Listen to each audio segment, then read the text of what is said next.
Good evening. I'll now call to order the I'm so sorry. Good evening. I will now call to order the July 20th, 2020 Clarke County School Board meeting. If we'd all rise for the Pledge of Allegiance. To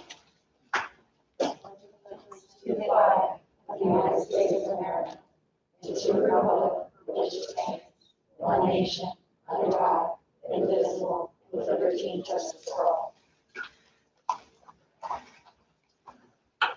Any questions about tonight's agenda? I have a motion.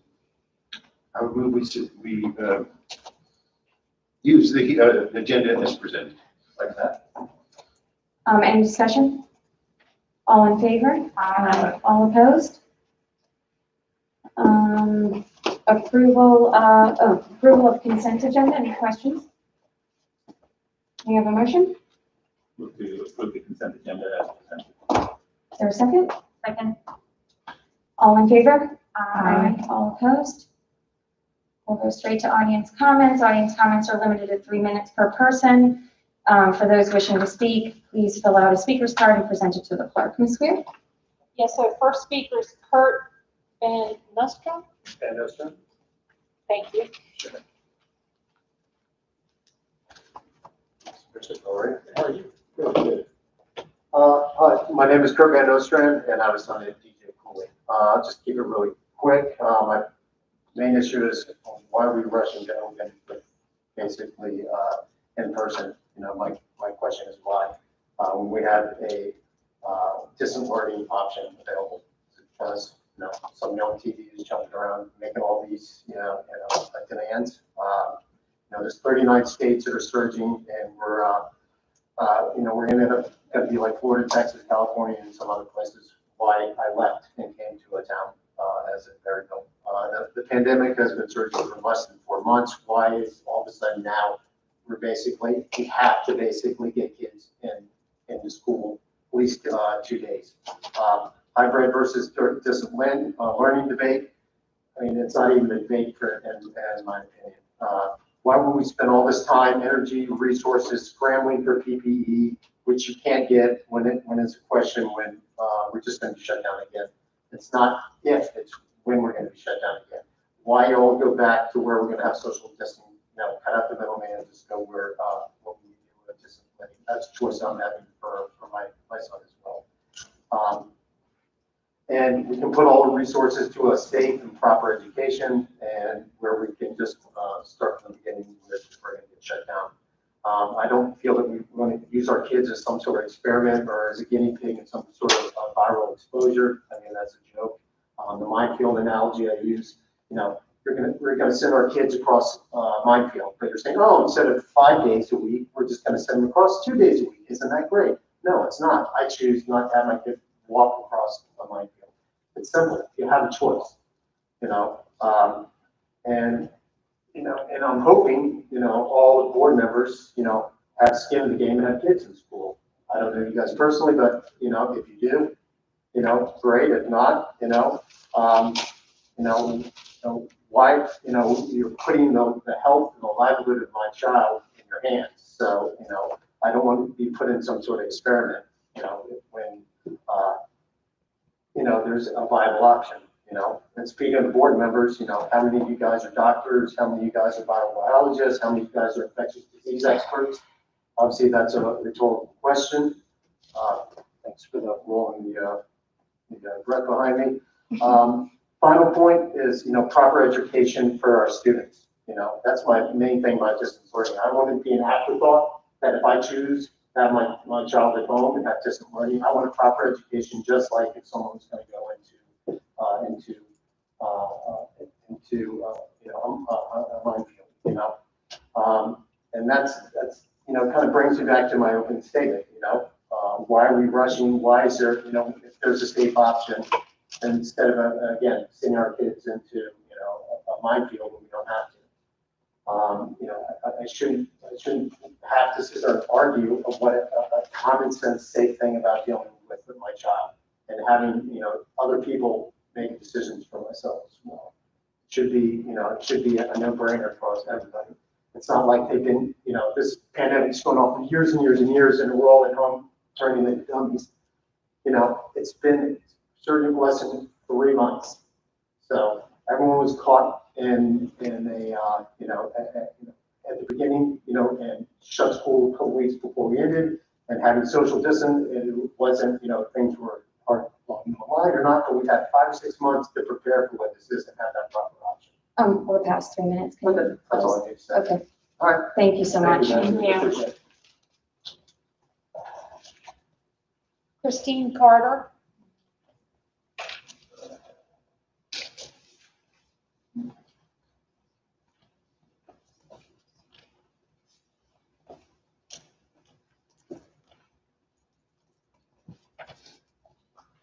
Good evening. Thank you, board members, for your diligent work in trying to come up with a solution. Let me jump right in.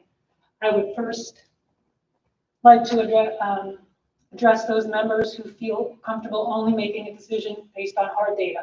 I would like to remind you of the startling events that have transpired this past week with regards to our ability to obtain such data. The White House administration has blocked an important report from the CDC indicating 18 states for which a rollback to phase 2 and a slowdown in school reopening is recommended by the CDC. The White House has circumvented the CDC and is now requiring hospitals to report data directly to HHS. The White House has barred the CDC director from testifying about school reopening. The White House has threatened to withhold federal funding if schools do not open. I ask that you please recognize the reality that the data you are looking at or may look at in the future as the semester goes on may not be accurate.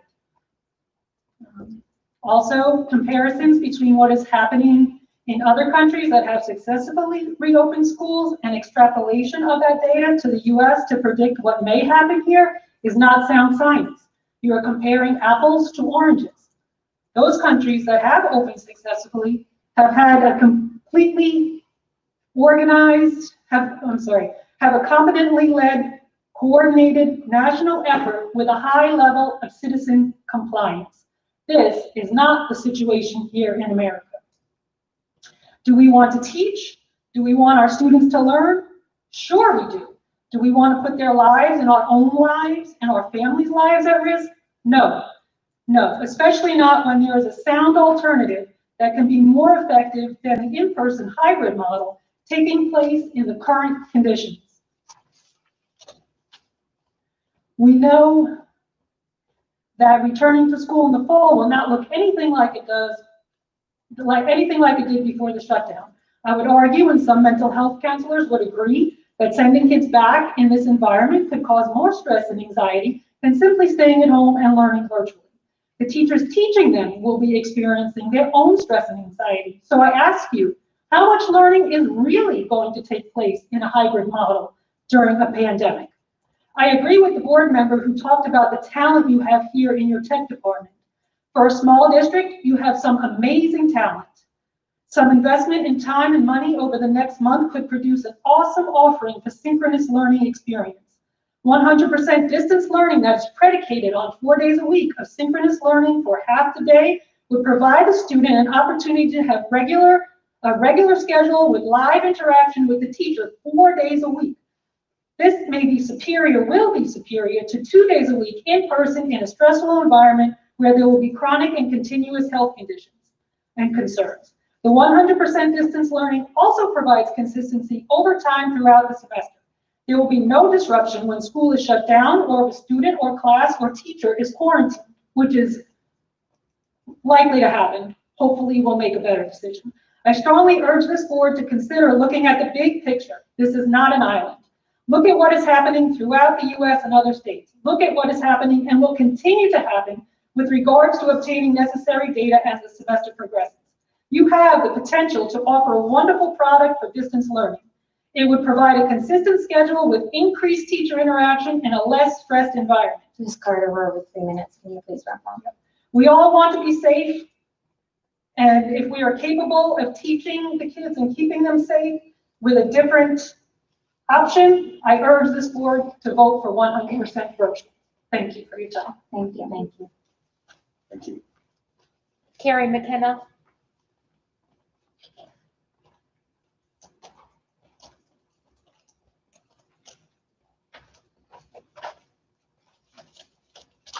Good evening. After sitting with you through many of the school board meetings, feeling like I'm flip-flopping back and forth and coming from a place very different than where I was in the spring, where I was angry and my children were anxious and crying a lot. I've talked to a lot of people, and I now feel that the only choice is to support online learning for the foreseeable future. Firstly, it promotes the health and safety of our school employees, students, and their families, and the Clarke County Public School staff are not expendables, and they should not be asked to choose between their jobs or the health of themselves or their families. The 4 schools in Clarke County will be the largest daily inside gathering of people since this started, and we know it is indoors where it spreads the easiest. They canceled the fair, for goodness sake. Consistency during this time is critical. We saw the chaos that occurred in the spring with things changing left and right. If it is the virtual is the only option teachers can vigorously train for and focus entirely on that style of learning, we would not be wasting time or supplies preparing for both face-to-face and virtual options, only to then have to go back when we do have to go back online and unplanned. Teachers would be able to work from their own classrooms and use known on-site supplies and technology. The online schools would allow our most vulnerable students to have access to the school grounds for small in-person meetings without risking others. Knowing it is virtual is all up front will allow families and organizations to prepare for what is needed in terms of childcare, which school is not one. It's easier for contracts to be signed when they have a set schedule and more days than a chaotic unknown one with fewer days. And as many of us have observed in our area, our community does not always follow CDC guidelines to a T. And asking our children and staff to wear masks for long periods and keep 6 feet apart cannot be maintained for long without challenges or loss of robustness. As a result, this will only heighten the risk of exposure to anyone in the schools, their families, and society. The idea that we need social interaction for our children is a false narrative at this point. Children, especially those under 10, but in reality, all of them, will be asked to obey rigidly and developmentally inappropriate behavioral expectations to maintain social distancing. No, you can't share that toy. No, you can't sit next to your friend at the table. No, you can't hug. And so imagine trying to comfort a student. Imagine the range that we see when you have an either stressed out teen who can't be hugged or consoled, or a really scared kindergarten.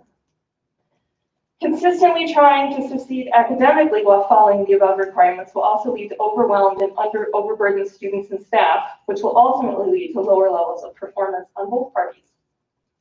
There was a question last time about how science labs will occur. Online labs have been around for more than a decade, and they have undergone significant improvements in rigor and realism.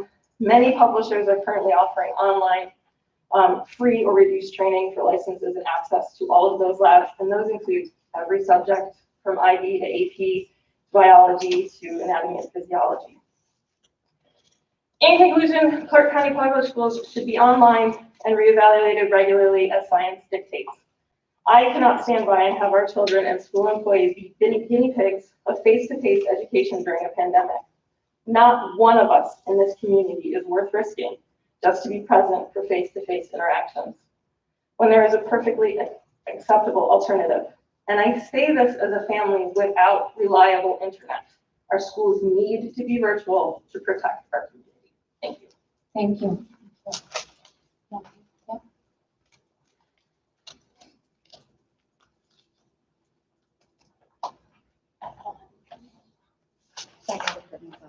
Yes, you are.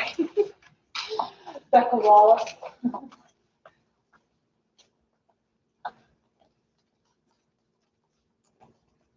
My name's Becca Wallace, and I have homeschooled all 4 of my children since 2005 or earlier.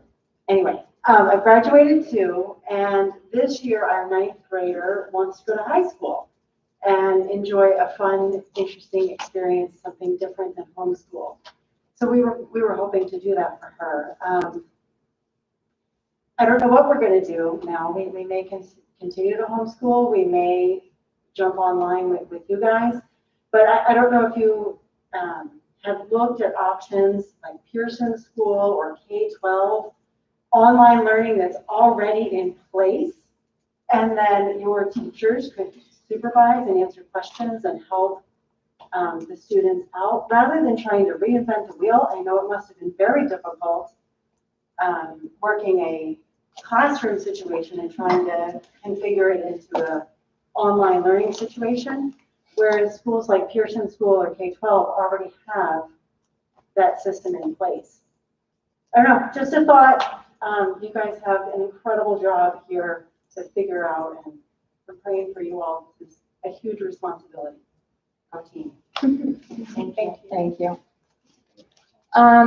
We have 3 written comments where the individual specified reading it tonight for audience comments. I'm going to give Dr. Bishop a reprieve tonight, so I'll go ahead and read. Dr. Bishop, if possible, okay. First off, I'd like to thank this board, Dr. Bishop and his team for all the hard work during this pandemic. I know that it has been challenging. I'm going to make my comments brief. Though it is far from ideal, I'm in favor of a full virtual option for learning for at least the first trimester of the 2021 school year. Teaching virtually for Q4 last year was difficult, but I believe it's in the best interest of our school division, community, teachers, staff, and students to continue this way of learning next year. There is already talk about having to close schools later in the fall when the flu season hits. It makes sense to me to be proactive and to create and implement a strong and engaging virtual academy now, rather than to have students start and stop a hybrid model of learning. There are so many unknowns with this pandemic, and I'd rather be safe than sorry. I enjoy working in Clarke County and want what's best for our students. I appreciate your time and consideration. Rachel Ratliff. This is another one from a teacher. Just a bit long. Dear CCPS School Board and Administration, I want to thank you for all your hard work during a very difficult time. Navigating the opening of school amid the pandemic and changing factors must be the most difficult of tasks, and one which each decision will leave someone unhappy. Thank you for your consideration of what is best for our students and community. Many voices have spoken or been represented from our school faculties urging caution for the reopening of schools and to avoid reopening in the fall per the proposed hybrid plan. I want to offer a different view and urge the plan to move forward. Since March, American workers have reported to work, some online and many in person. When factory workers and delivery drivers were deemed essential, they went to work, completed their jobs with as many precautions as possible. Working in a warehouse setting and work sites with hundreds of others, they wore masks, sanitized their hands, maintained social distance, and did their very best to stay safe. Retail workers served hundreds of customers daily with masks, plexiglass barriers, and they did their best to stay safe. Healthcare workers made adjustments to already stringent precautions in order to stay safe. Public servants, like emergency personnel and police officers, took measures to stay safe and reported to work. Defense agencies did not close. Instead, they took measures to stay as safe as possible, and in doing so, served us well. These are just a few examples. Although there are some cases in which outbreaks seem to be occurring, the dire warnings of entire industries and sectors of the economy collapsing did not pan out. I realize education is a different type of activity, but it is essential. Our students are struggling with social isolation, and the mental health ramifications are yet to be seen. Our special needs and ELL students are facing huge regression and gaps in learning. Supervision at home is becoming an issue for workers who must report to work or risk losing their jobs. I hear the argument, school isn't a daycare. However, our society and economy do rely on schools as a vital piece in how it functions. I fear for those workers who must report to work and the financial and family stress it creates for having to find solutions to daytime supervision, which may in many cases come at the detriment of students we serve. School is certainly not daycare, but now, during a worldwide pandemic, it is not the time to address the argument. I also hear and respect the health needs and concerns of students and teachers. This is an essential consideration, and I would never advocate for anything I felt was unsafe for students. However, I feel that given the right amount of precaution, our schools can reopen safely. Guidelines from the CDC urge certain measures for reopening schools, and I believe every one of those measures should be taken and enforced. This includes the wearing of masks by staff and students alike.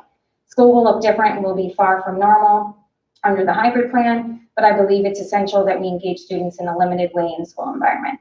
Careful considerations have been given to health measures of students and staff. I trust the plan and the intent behind it, and I trust the process in thinking of our administration and staff and doing what's best that they can do. Options are available for staff and students who cannot return to work or work due to legitimate health reasons. My final point is my own personal frustration. This is not great look for teachers. As teachers, we aim to aspire and help our students move past the I can't to the I can moments in their learning. We make it our goal to show students what is possible rather than what is limiting. Innovation are part of what innovation is part of what we do in classrooms every day. I understand COVID-19 is not a theory or concept to be taught. It is a real threat to take seriously. However, we have solutions in a plan that can, and I feel, will mitigate the risk if they are implemented and enforced consistently and without lapse. It is time to teach another lesson to our students: courage. There are no great answers here, but we have a chance to demonstrate courage in the process and dedication to do what is best for our students, even when risks are involved.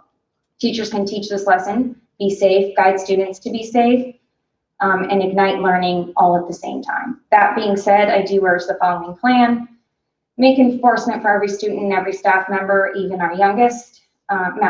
Mask enforcement for every student and every staff member, full accommodations for students with health needs, and consideration for staff and staff children. Whatever the decision, I did take out some of the bullets. Whatever the decision, I'm part of the CCPS team, and I'll respect and honor the task at hand. Whatever the decision, I'm prepared to move forward with the team approach to do my absolute best to serve the students entrusted to me. Thank you again for your consideration and hard work in this process. Sincerely, Jason Wilborn. He is a teacher at Johnson Williams Middle School. Ooh, it's a hard gig, Dr. Bishop. Okay, and here's our last one.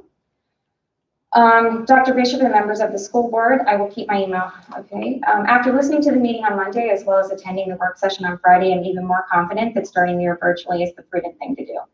13 people were present at the work session. All wore masks and were 6 feet apart. If that is the bar you set for yourselves to feel safe, why is it not the bar at least that high for our students and staff? Dr. Bishop said he ordered 1,095 masks for the staff, but they are in back order. If there isn't enough for the staff by teacher return week, it would be irresponsible to open. Dr. Bishop said that one substitute nurse is available to fill in for school nurses. However, Cooley doesn't currently have a school nurse, so that sub will be assigned to Cooley to start the year. Who will cover when nurses fall ill? Will you be informing families of the vacancy at Cooley? Will school be closed if there's no school nurse on any given day?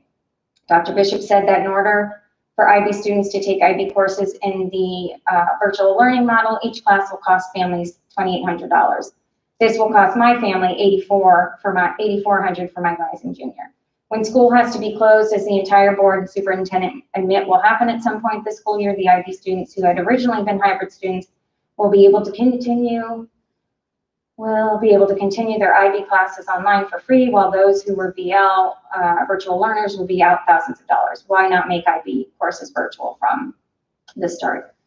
Ms. Singh-Smith said it was imperative that the Clarke County community show up. She demanded that we all do our part to keep others safe and healthy in order to safely reopen schools. Saturday night, there was a truck pull at the fairgrounds and the stands were reported to have been packed and few, if any, masks were worn.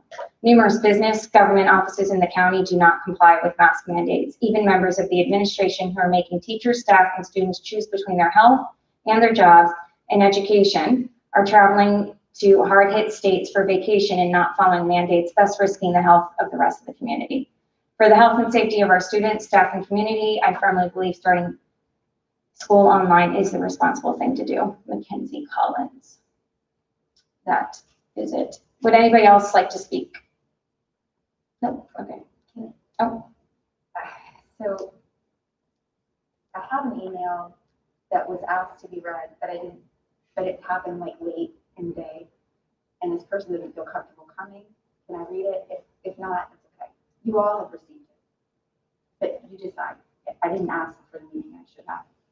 Which email is it? We can just skip it. It's okay. Are you sure? Yes. Okay. Yeah. Read it. Okay. New business consideration of petty cash fund designee. Pursuant to policy DJB, petty cash funds, the school board will appoint an agent who shall be authorized to approve payment of claims arising from commitments made pursuant to the provisions of law from petty cash funds. Oh, thank you. It is recommended that Brenda Bennett, Director of Administrative Services, be appointed as the petty cash agent. Dr. Bishop, did you want to add anything? Brenda would be added with the retirement of Tom Judge. That's all I have there. Okay. Any questions? We have a motion. I move that the Clarke County School Board appoint Brenda Bennett as the petty cash agent for 2020. Is there a second? Second. Any question, any discussion? All in favor? All opposed? On July 13th, 2020, the school board approved for first reading the adoption of policy JFCD and the deletion of JFCD CCPS. Those policies are brought forward to this meeting for a second reading and final adoption. Any questions about this second reading? We have a motion. Could Dr. Bishop explain it one more time? Just summarize it. Sure. I mean, the policy as written currently, it's in policy, the JFCD-CCPS is basically the exact same policy that is provided as part of the VSBA policy services, which is just JFCD. So this policy actually allows the superintendent or my designee to allow an individual to carry a weapon on school property, an individual meaning a member of staff. To keep it brief, it does allow for a retired law enforcement officer or member of the military who might be serving as a school security officer to be given permission to carry a weapon. And in a nutshell, that's what it says. So does the military person have to be, the military individual have to be retired? Yeah, I would think that would be, That would yeah, most likely be. most likely be the case. Okay, In case they were called away to active duty. sure, right. Okay. Any other questions? We have a motion. I move to approve policy JFCD and delete JFCD CCPS for second reading and adoption. Is there a second? Second. Any further discussion? All in favor? Aye. All opposed? So consideration of return to school plan for 2021. We were planning on taking action tonight and voting, but from our work session on Friday, Mr. Turkel had asked Dr. Bishop to see if Dr. Green, who is the public health director of the Lord Fairfax district, to see if he would come and speak with us. And he is planning on speaking with us Wednesday night. So we do also have a school board meeting Wednesday evening. And after his presentation, we plan on taking action and voting for the school plan, return to school plan. So tonight we're going to deliberate a little more, have some open discussion, and I will say that I want to go home before 8:30. So, really, I want to. Keep us blind. Yeah. So, anyway, Mr. Turkel, do you want to start off, or? Yeah. So I think in my mind, there's two discussions. One is, is it appropriate to go back into school? Are the outside conditions, they warrant that? And fortunately, we have Dr. Green coming on Wednesday to help us, maybe come to better terms with that question. So I think if we shift away from that, then the question can become, if and when we do get kids back into school, and assuming for the time being that would be a hybrid and not a 100% back in school, then we have a lot of work to do on coming to terms with the plan as presented. So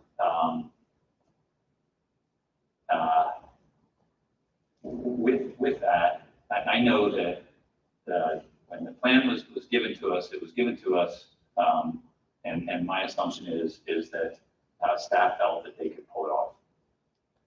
And I know that I would like to make some changes.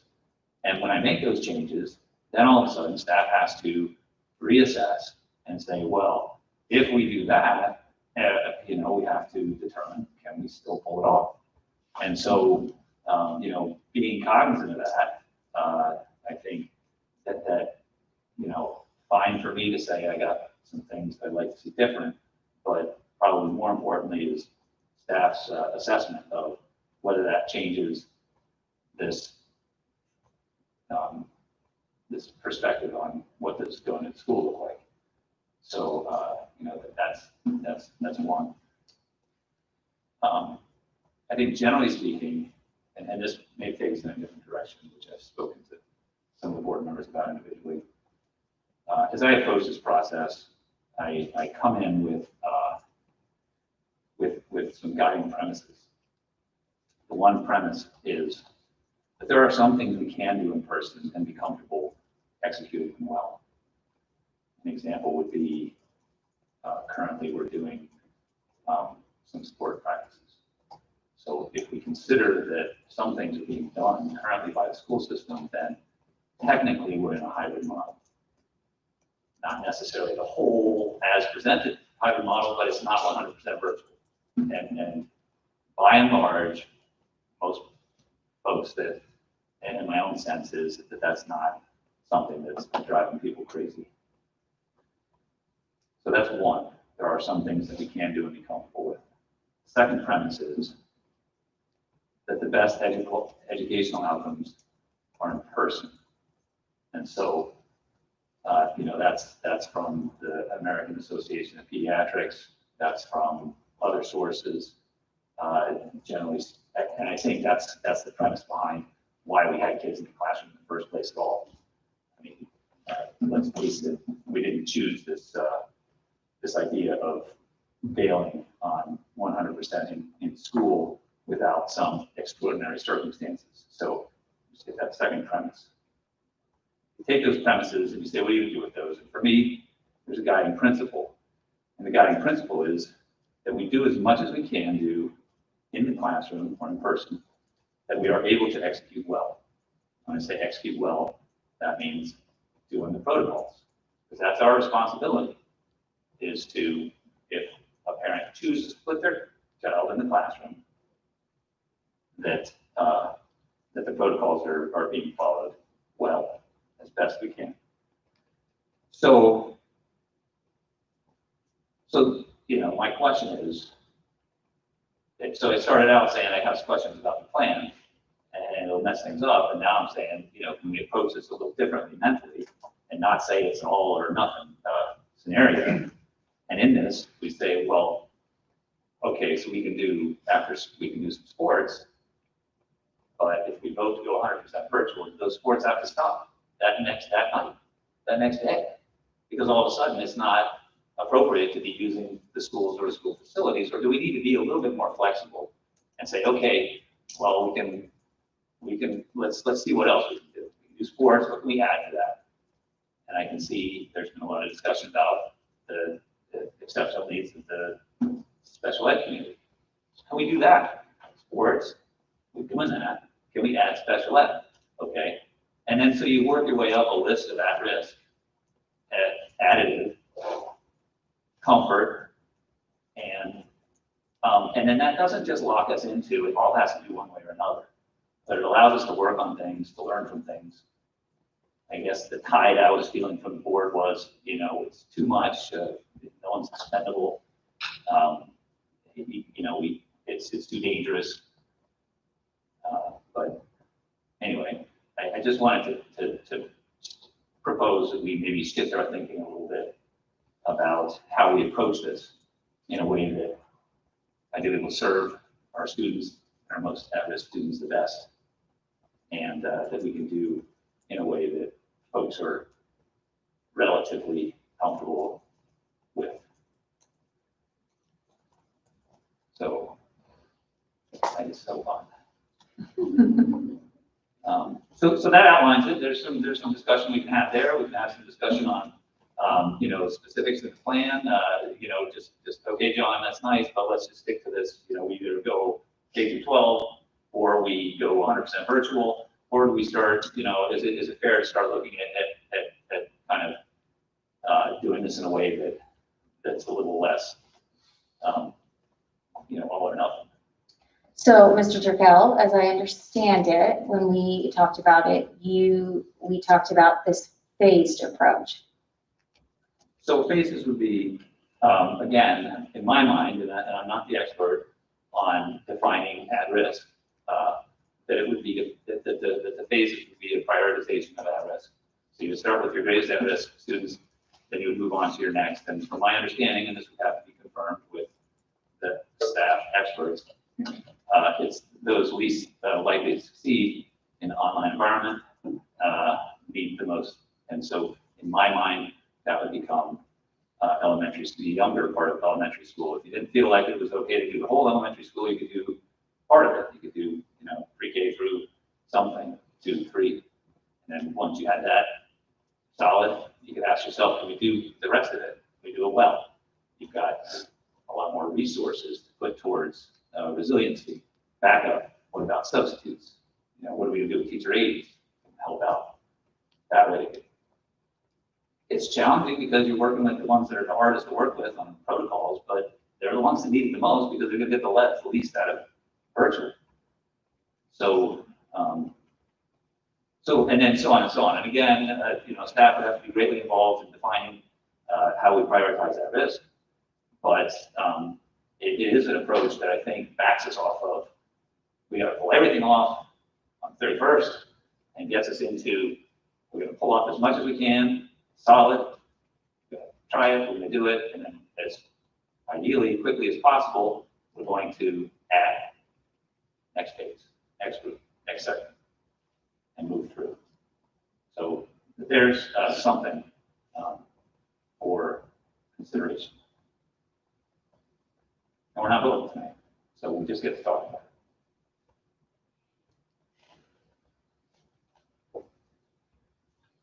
Any Sure. I've got more about this in the last couple of weeks, I think, that from various sources.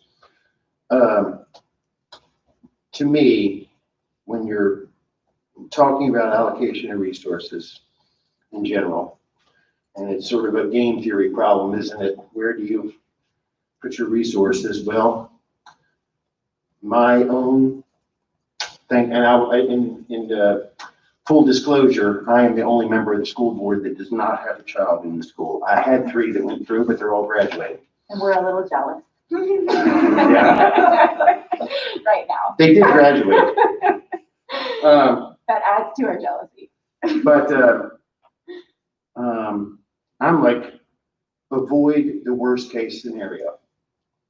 And the worst case scenario is, which was alluded by one of the speakers here, that was we create a center that people are coming in and spreading it. And I've heard it referred to as a super spreader event. Maybe in Clarke County scale, it is. We have, you don't have to go far. You can go into Martin's, you can go into Sheets, you can go into a lot of places, and we have many more people are wearing masks, but still some are not. So to me, I come down on the side of all digital from the start. I'm confident that unlike last semester, when we were all caught unawares, we can create a digital product. And a digital product for old timers like me, my oldest daughter, we did not have a calculus teacher at the high school for 3 years running. Your only option was to take calculus online. Same thing with chemistry, 2 years running. She graduated in 11, so it's been a while ago, thankfully. And we have teachers these days, but that was back in the old days. But to me, you avoid the worst case scenario. And if you allocate your resources to creating the best product that you can, that is online, I think you end up with a better product. Now, I want to say where we agree. I will agree with you, SPED. I don't know in that theory, I'm not sure, because that is the population that to me would be the most harmed, perhaps because they do get less. But I've also read, and you'll have to excuse me, I came straight from Winchester and I didn't have a chance to stop by my office, but I read about one of the counties, I think I sent it to you, Monica, that is starting off all virtual, and they're planning on reassessing. Once they get their virtual online, I think there are lots of different ways to schedule it. I mean, to think about it. But to me, I would rather have a unified, thought out with a couple of months to go, and they've already spent a lot of work on it. The document that we read the other day was over 60 pages long, and it was all logistics. And 80% of those logistics dealt with coming back to school, the hybrid model.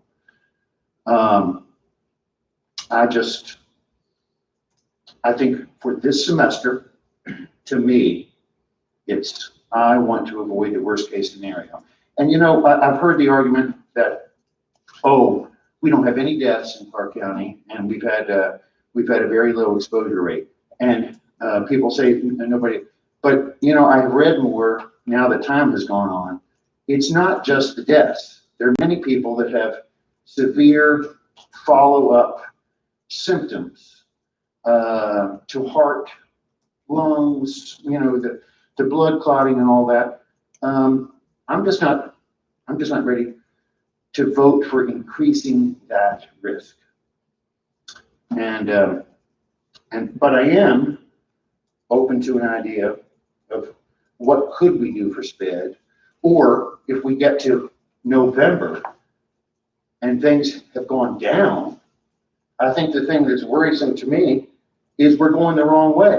We were averaging 500 a day in the state a month ago, and now we're averaging 1,000. Now, I know most of that growth is coming from Hampton Roads and Virginia Beach at present. It's the beach, and people are going down there. But we had 1,050 some of those were in Loudoun County yesterday. And another double figures was in Frederick County. So 6%, all right, and that doesn't count north of us because that's a different state. Those are the only two that I looked at. But for me, I am for avoiding the worst case scenario and concentrating on a more known, manageable program.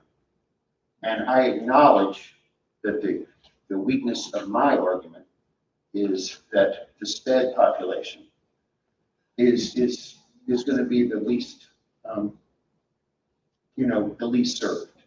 So I'm open to suggestions there, but I don't know how to do it. And I also think that for one of the, I think it was, you spoke that you were a family with not a great internet connection. And as I said the other day, I would like to see if we could open up a part of the school. We've got a good signal here. And to say, at least you can come into school and you can download your lessons. I know that it makes it more complicated bringing people in. But if there was one part and you limited it to a few people at a time, and you could come in and do your downloading, go home and do your work, and come back and upload, you solve the problem for, I think we said there were 40-some students or families that were affected by this. You solve the problem for, once again, our most threatened population part, the people that can't get internet. So, I'm not going to talk anymore, but that's my opinion.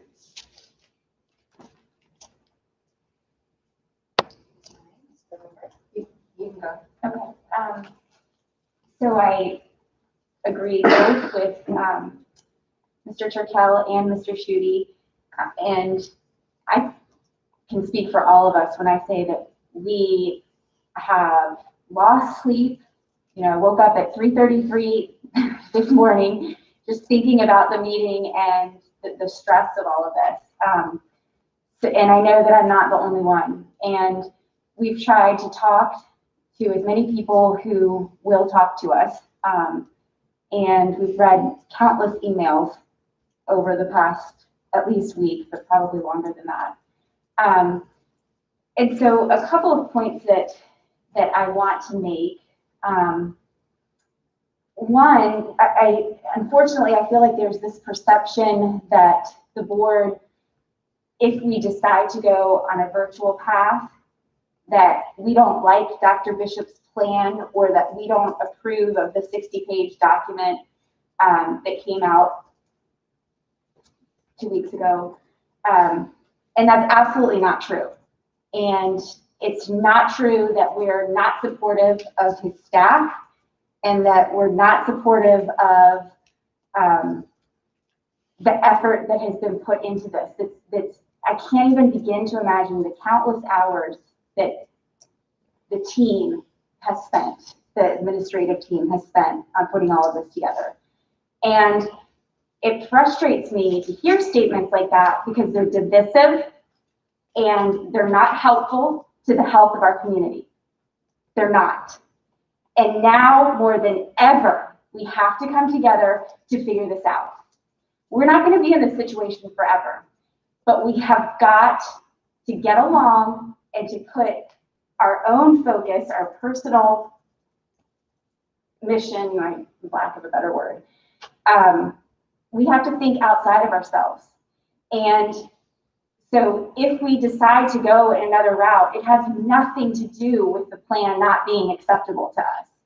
To me, what I need to know, what happens if a child tests positive for the virus, or what happens if a teacher tests positive? And I don't think you can give us those answers.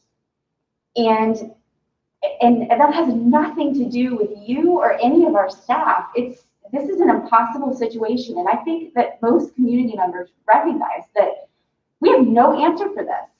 And, I've spoken to other board members.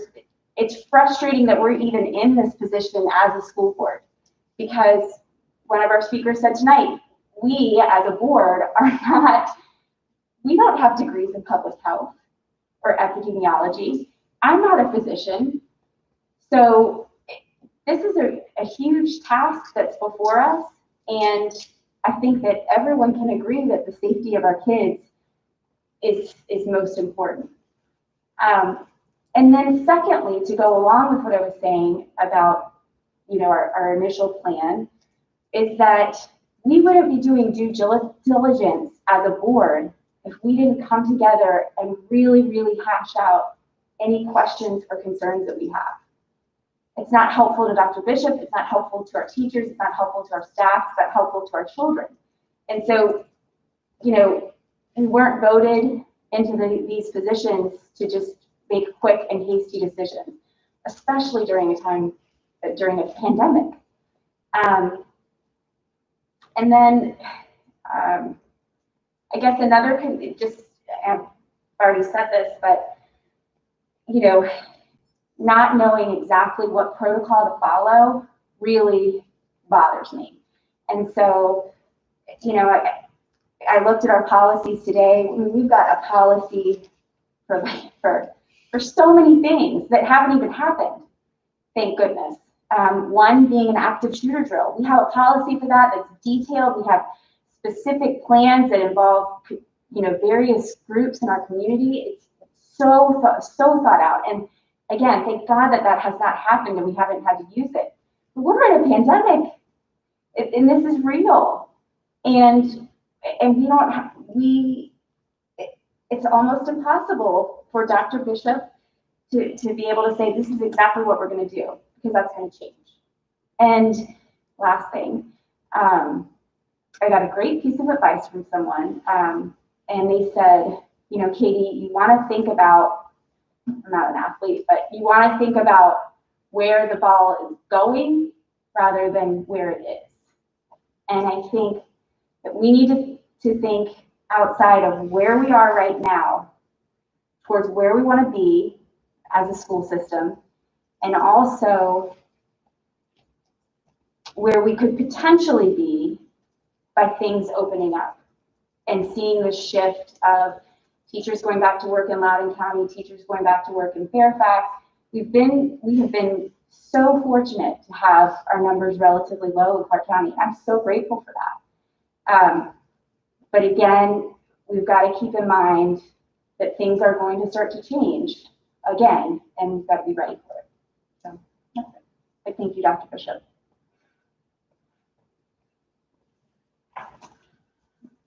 I think everybody probably knows where I stand on this. You haven't been watching previous meetings. I've been on the side of, 100%, 90% virtual, whatever you want to call it. Mostly virtual with some special education students and English language learners in the building and preserving our resources for those who are least likely to be able to learn in a distance model. As I, speak to fellow board members and community members, it just struck me, yes, I don't know, it was yesterday or today, or one long day, but just as absolutely insane that the 5 of us are tasked with creating, and Dr. Bishop, with creating a framework where we decide if it's safe to be back in the building or not, as non-public health experts and non-medical professionals. I wish that the state was marshaling their experts and their resources to give us a framework to follow, because as John, to John's point, it would be really helpful to have a metric to say, take the emotion out of it, this is safe and this is not. And I think part of the problem is that there is such a lack of data available about this. The amount we know about COVID and kids in schools is this much, and there is all of this bigger piece to know, and we don't even know what we don't know. We don't know what there is to know that we're not even aware of. We don't know the long-term effects it has on the cardiovascular system and the nervous system. And I know Ms. Kerr-Hobart said at our last meeting, you can make up some losses in academic progress, but you can't bring back a life. And, as we look to other countries and some of the emails that we've gotten from community members, talk and media articles as well, talk about Denmark and Norway and Germany and other countries that have opened their schools successfully. But not one of those countries has attempted to open their schools during this phase of their outbreak, where it's on the upslope and it's growing. They did so after an intense lockdown with all community members participating, low transmission rates, lower than 1% test positivity as their 7-day moving average, high numbers of per capita testing, and closed borders. So I know that Clarke County has low numbers, and that's wonderful, but we are not an island, and we can't close the border with West Virginia and Loudoun County and Winchester City, which is having a worse outbreak right now than Fairfax or Loudoun. Their 7-day moving averages is heading in a terrible direction. And I feel like it feels crazy to me to imagine that we are considering opening for so many of our students at this point. And I do like what John had to say about reconsidering, because that's how science works, right? You get new information and then you reassess. And as the body of knowledge about this grows, I think that we can make different decisions in light of new information. That's how it should work. And so, adding back a little at a time and watching the data grow, I think would be prudent.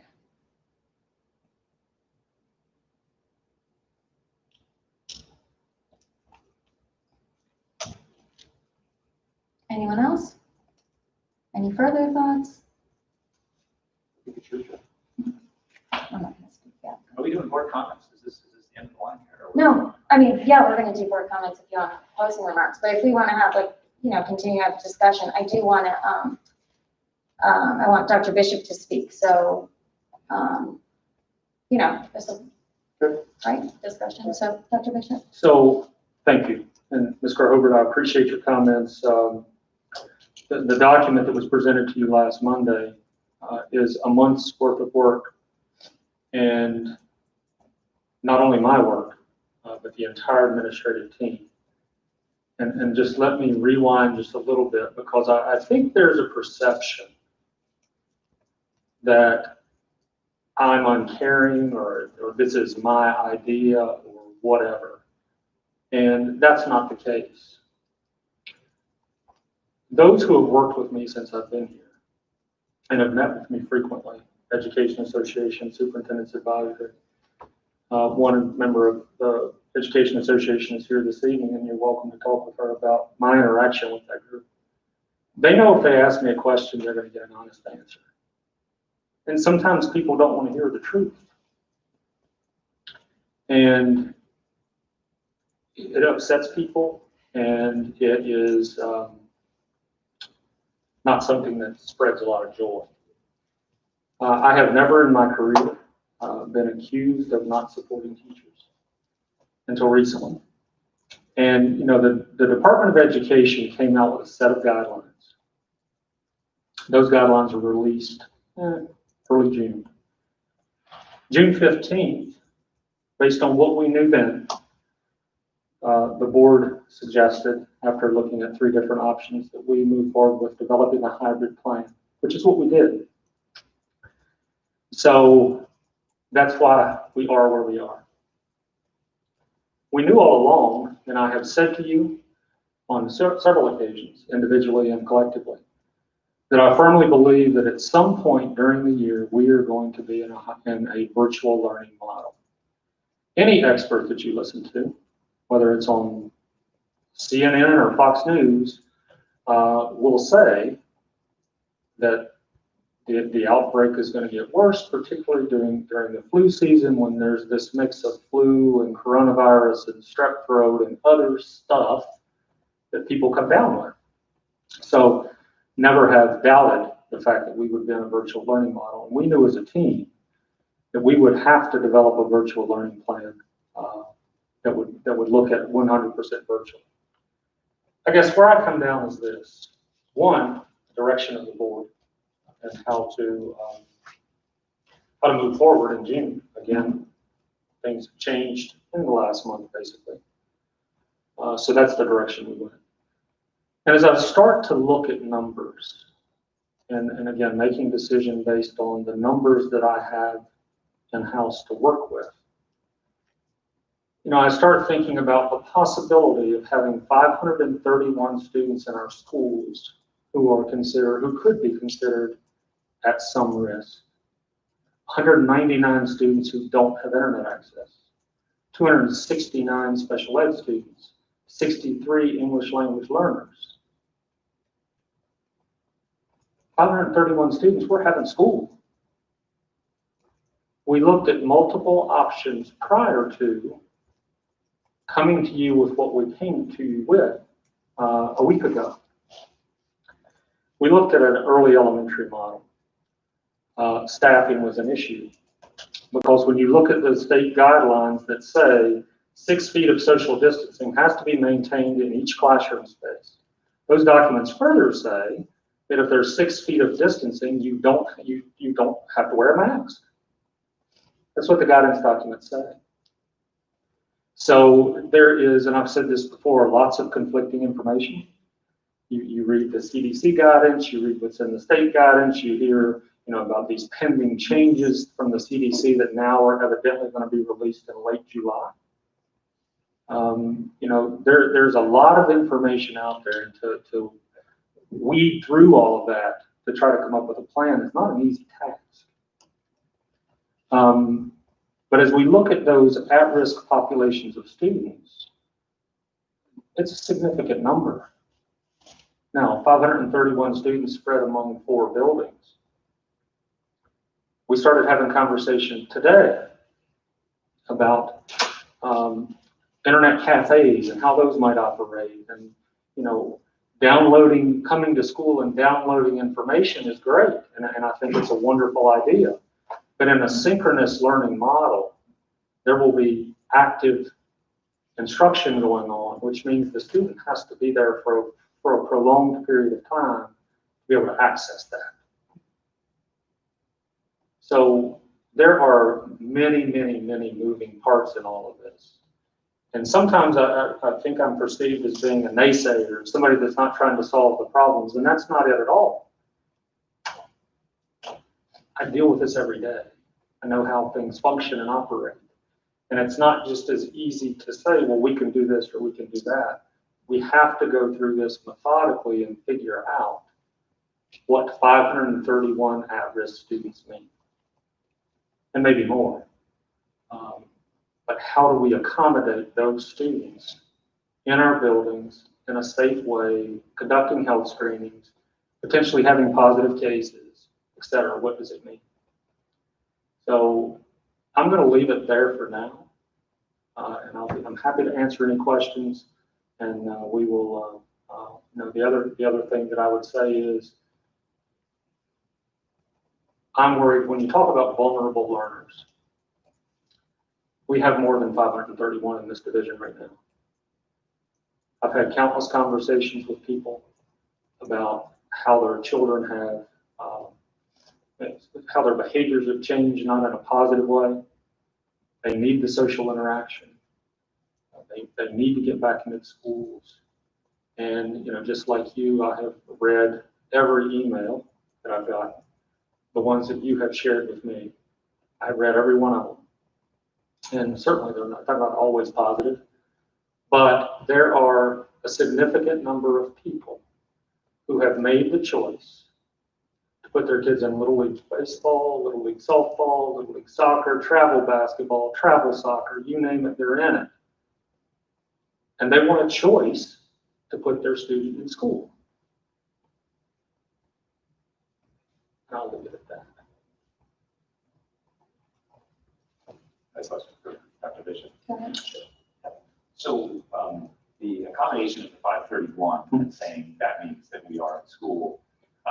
In the plan that you presented, the 60-page plan, was the idea to have them in school 2 days a week and out of school 3 days a week, or was your idea to have them in 5 days a week? Or I think we need to develop that further, Mr. Trukell. We started talking about it today, what those numbers mean. I had a individual conversation, not a collective conversation, individual conversation with every principal in the division. The middle and high school folks are continuing to have their planning together. Debbie Biggs is leading that piece of it. Mrs. Egbert and Mrs. Tinsman at the elementary level, Dr. Steele is working with them on their portion of the plan. And, that's part of what we have to come to grips with. How many days? If it's 2 days a week, if it's 4 days a week. And I guess a lot of that depends on how many other students are there at the same time. Correct. Yeah. Yes.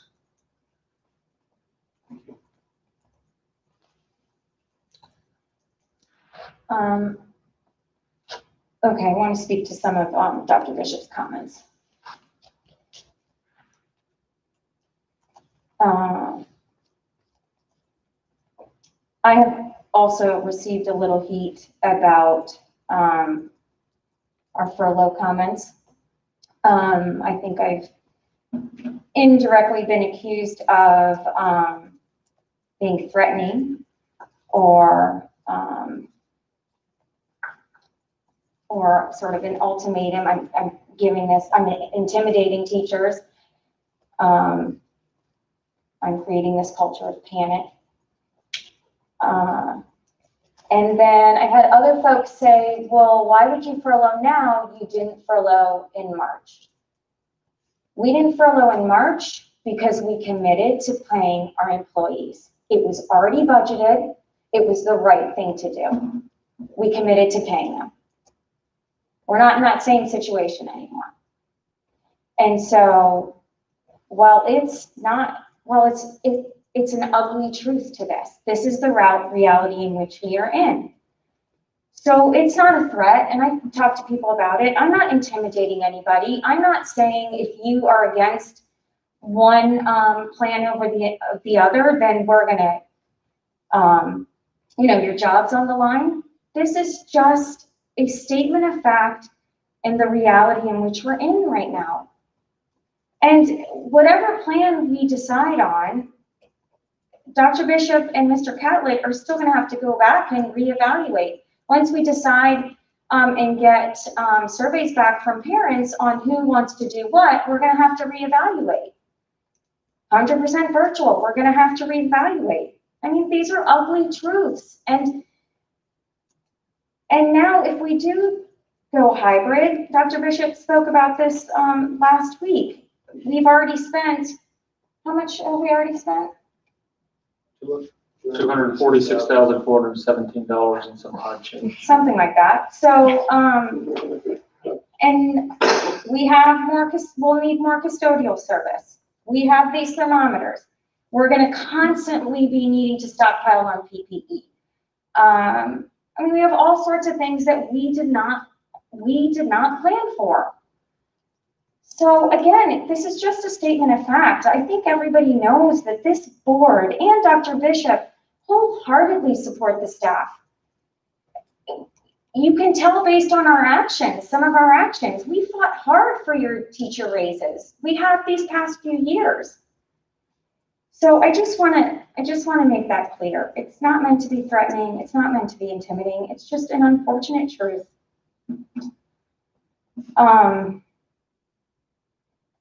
So that's the first thing. Secondly, I want to talk about the parent survey because I have brought it up a few times. I have talked about how, well, 90% of the families have said they want to the hybrid plan.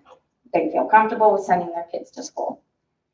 So I asked Dr. Bishop for some numbers, and they might be plus or minus.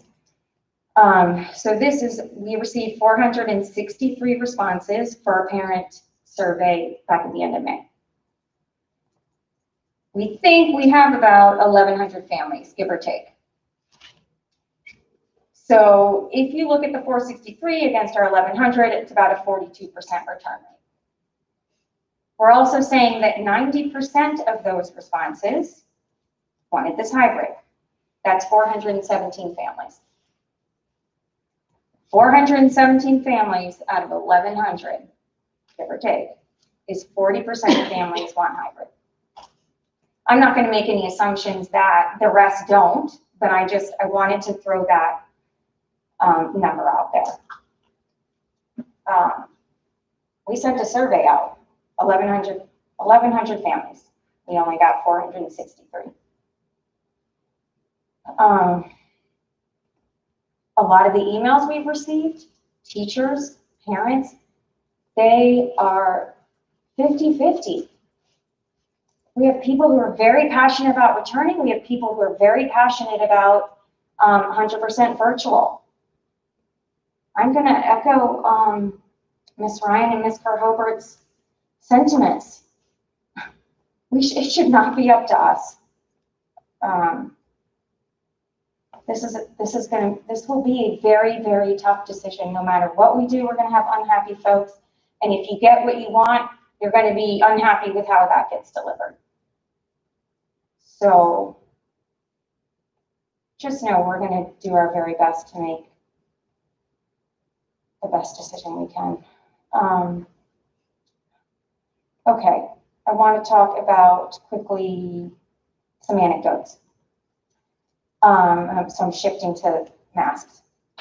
So I was speaking to a parent this weekend whose husband works at Winchester. He's a doctor. And C. diff will normally kind of, runs a little rampant, if you will, through the hospital. We're kind of always trying to chase it. She mentioned, and she didn't have exact numbers to give me, but she mentioned that C. diff has decreased substantially in the past few months. Why? Because people washed their hands, which is something we've always talked about, common sense. Now all of a sudden COVID's here and everybody's scrubbing down. Washing hands. Washing hands, that's it. Something everybody does every day. And C. diff numbers have decreased. Many of you probably remember the story in the news about Missouri opening up, and there was a salon that opened up. The salon required all the hairstylists to wear masks, required all the clients to wear masks. Everybody complied.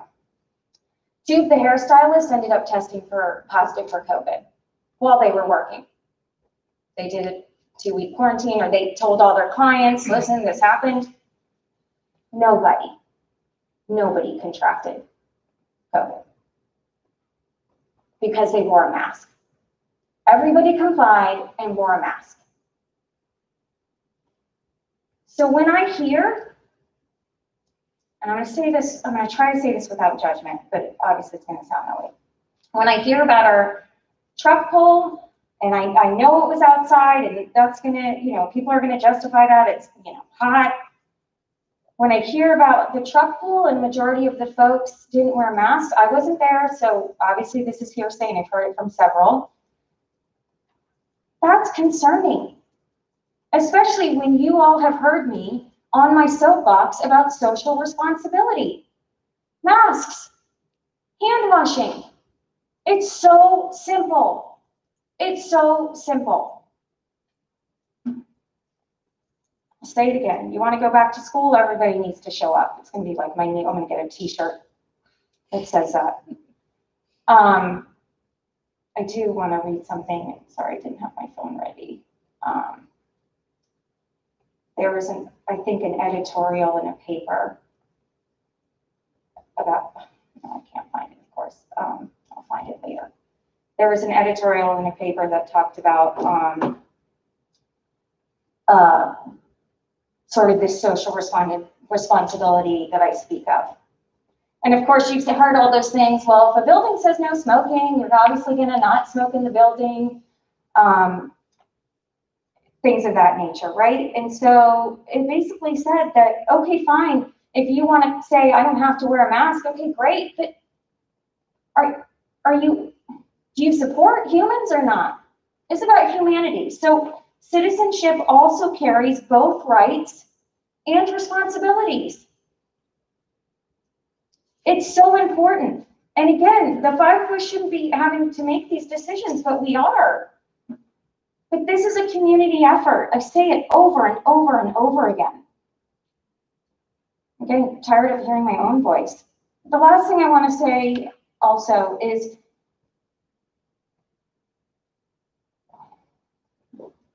this whole discussion, the plan, these ugly truths that we've been stating is almost now creating this culture of judgment.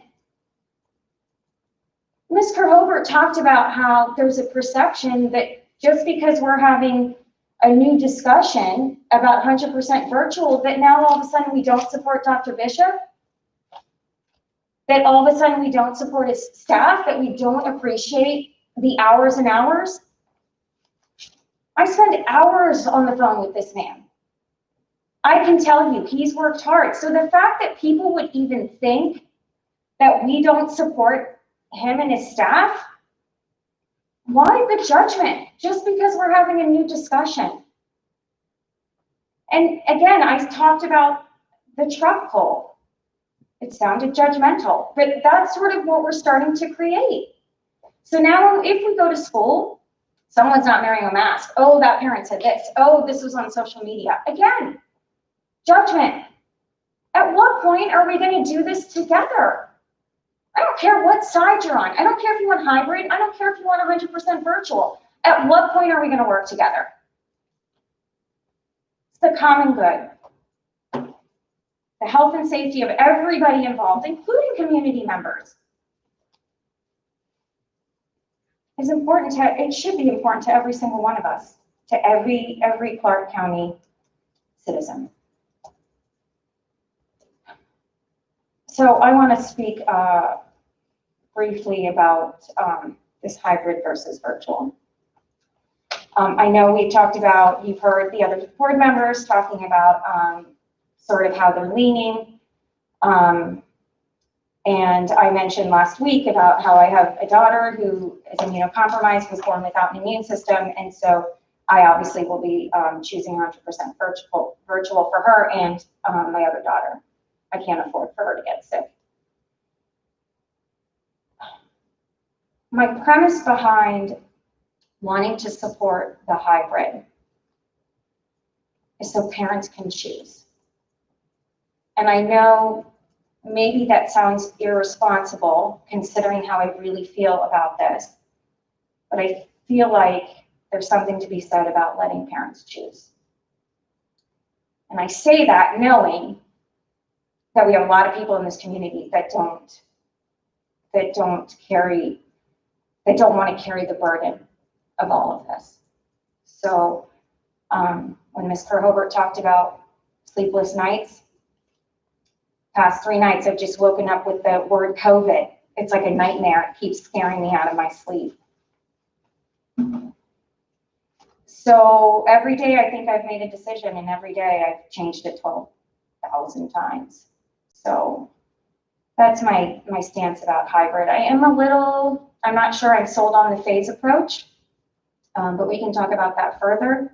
If we were to do the phase approach, I know we'd have to constantly be reassessing. I don't know when we speak to data and metrics, what metrics are we going to use to then say, okay, we're ready for half the elementary schools, half the elementary students to now come to school. I don't know what that matrix looks like. And meanwhile, we have middle school and high school kids waiting. When is it opening? When is it opening? So I'd want to talk about that a little further and what it looks like, and if it's even doable, to be honest. So I'll end there for a second. So can I ask a couple of questions about the hybrid model?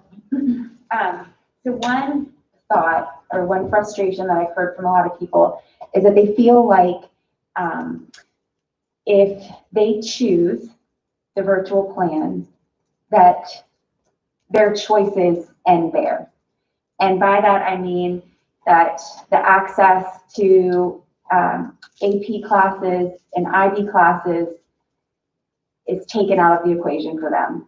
And so that makes people feel like, well, I guess I'm going to have to send them, or that's not fair that we can't send our child to school, but we feel like we should because I want them to take these higher level classes that are appropriate for them.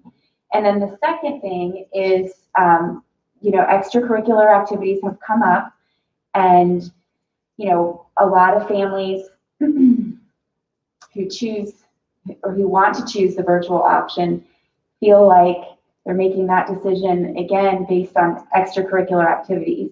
And I've said, I feel like I'm a walking contradiction all the time, but I've said to someone, activities like golf and running and tennis, you can pretty much do those by yourself or with your family. But we all know too that when you're part of the golf team for the high school, one of the awesome benefits is that you as a golfer don't have to pay for all those tee times. I mean, golf, you're crazy if you don't do golf, I think, because it's free and it's never free when you're an adult, or rarely. And just me personally, I know as a runner that I've accepted risks by running with some of my best friends because it's important for my mental health. And, I can run by myself every day and listen to as many books on tape, but it's not the same as having that 1 hour just to talk to people. And so I think that there's this frustration in the community feeling like, well, it's not fair that, we're saying that choice is important, but you're taking my choices away when I say that I'm most comfortable with the virtual option. Now, I also understand, though, that we have a very limited capacity in Clarke County, and we also offer a lot of classes at different levels in the high school. There aren't many school systems, I don't think, that have AP, IB, know what else, because I dual enrolled. I mean, it's a plethora of choices. But, you know, you also have kids who are working towards that IB diploma. So I know that that causes trouble for you all. Sure. So the athletic issue, extracurricular issue is the easier of those two questions. Okay. Or two comments.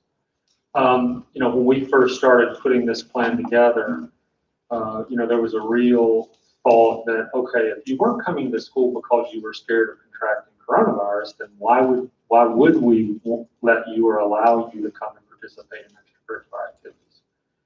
There have been a number of emails or a number of emails from several people who have pointed out that some families might choose the 100% virtual for reasons other than being scared of the virus.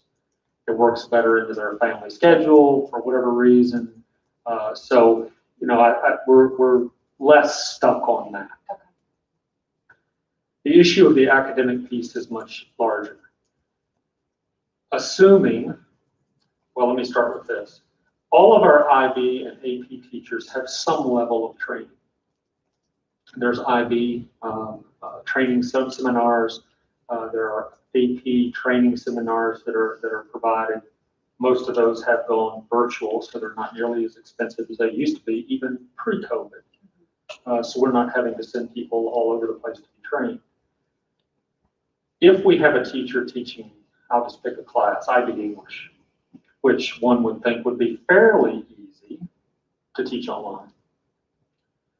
So if that teacher is assigned 6 in-person classes, because it's in Clarke County, we have an open enrollment in IB. It's not only those students who are, our courses in IB are not only for those students who are going toward their diploma. We have IB courses students. The vast majority are IB courses students. So they pick from the buffet of IB classes. So we have this training piece. Certain people are trained to teach those classes. And we have way more students taking those courses than we do diploma candidates. So IB English teacher, as an example, might have 6 sections of IB English, in-person sections. Mm-hmm. When does that person meet with the virtual students? Right. 6 classes at the high school is a full load. It's a full teaching load. So when does that teacher teach the virtual students who might be interested in IB? It becomes a staffing issue. So somebody might think, well, send more people to get trained. That's not as easy as it sounds. Mm-hmm. I mean, training has to be available, etc.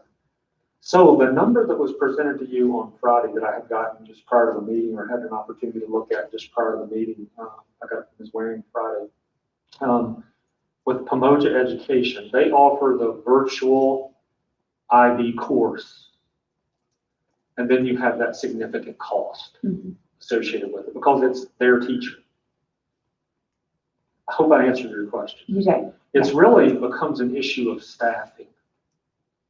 And that makes sense. I mean, we're a small county. Now- We only have so many high school teachers. Now, to play devil's advocate to an extent, if IB English teacher has 5 in-person classes, because we have a number of people who have chosen virtual, it's possible that that 6th teaching section for that teacher could be virtual.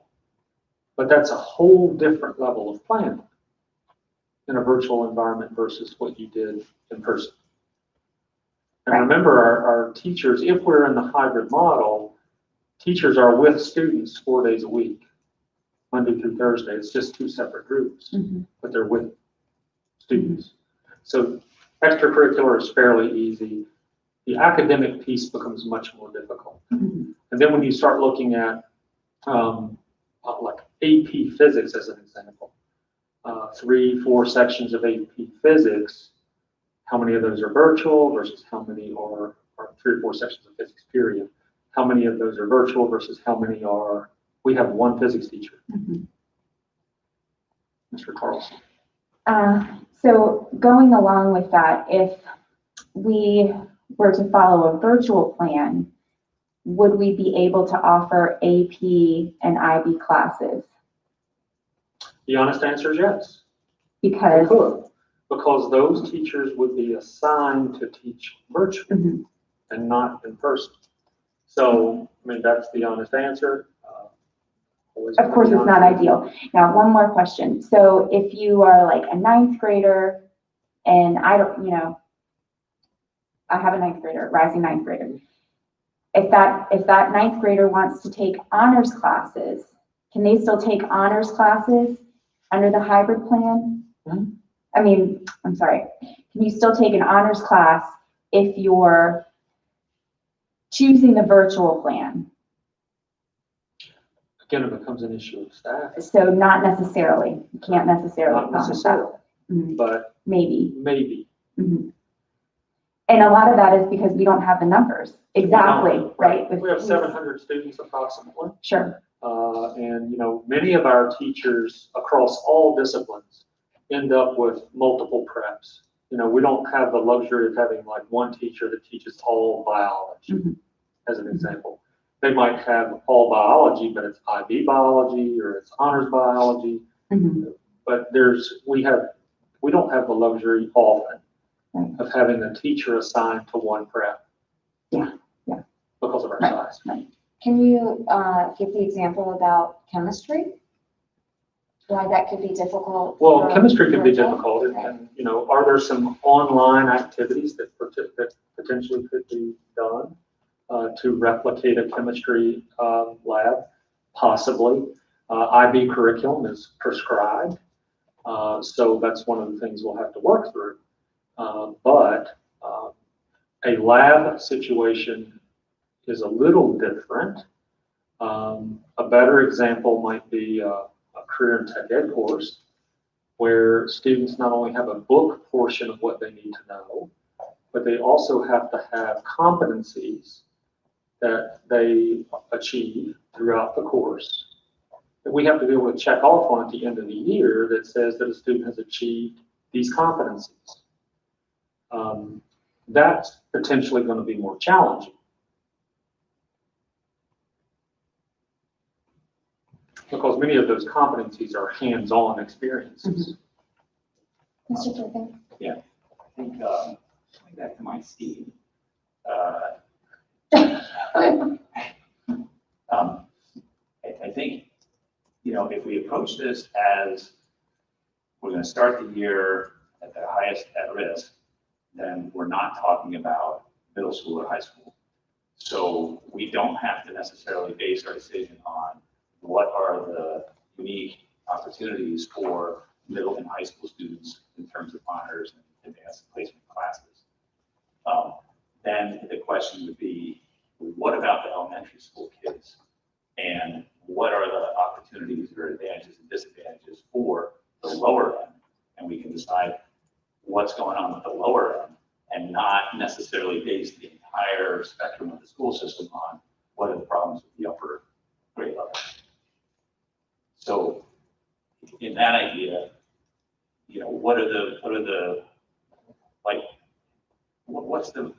what's that opportunity for virtual success for pre-K, K, 1, 2, 3?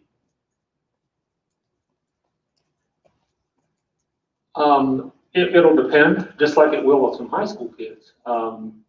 Students who are learning how to read, it will be more difficult to teach them how to read online in a virtual environment.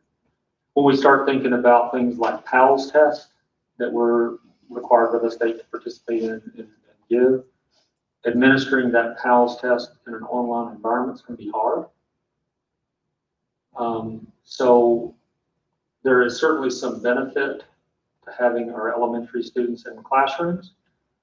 It would need to be, because of the social distancing requirements, et cetera, it would have to be done in a way that, once again, kind of gets to the hybrid plan. Absolutely. To have students there 2 days a week. Teachers would have half of their class one day and half their class the next. So we did look at that option. And are there educational opportunities similar to that of the high school that the elementary school students would be precluded from if they chose virtual versus in school? The nature of the elementary school is so vastly different that not really. I mean, we could even deliver PE virtually. I've had an email correspondence with one of the middle school physical education teachers about some online PE there. I'm just pulling some examples. But primarily the elementary program can operate without much restriction. And limitation for virtual versus non-virtual as opposed to the high school, which is highly dependent on a whole host of arrays. Right, I mean, we have, 700 students at the high school who go in 700 different directions. Okay, a question. This is kind of getting away from the scheduling, I suppose. But so just in terms of the temperature checks, I'd like for us, if we decide to go to the hybrid plan, to go to the temperature that we've used, that we use consistently every year, which is 100 degrees. In the plan, and it's because of the CDC guidelines, it says 100.4. Correct. But if, a child goes to the clinic and they have a temperature of 100 degrees, there's, we call home. And that's in both of the handbooks for the elementary schools. I didn't see it for middle or high school, but I think it's probably understood by at that point. That's one thing that I wanted to look at. And you're not going to be able to answer this, but I was just thinking today how rampant the flu has been, at least just in my family, these past 2 winters. And I was just thinking, gosh, if we're doing all these temperature checks, and maybe this will be a better question for Dr. Green, and we have multiple fevers, at least 4 or 5 out of 700 at the high school, then what do you do with that? Are we concerned that it's COVID? Are we concerned that it's just strep? I don't think you have the answer for that, and we'll have to send them away. No, I don't have the answer for that, and perhaps that would be a better question for Dr. Green. Mm-hmm.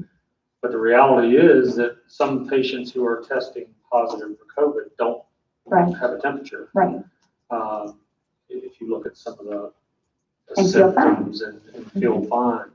So, yeah, that would be a question. I can't respond to that. Right.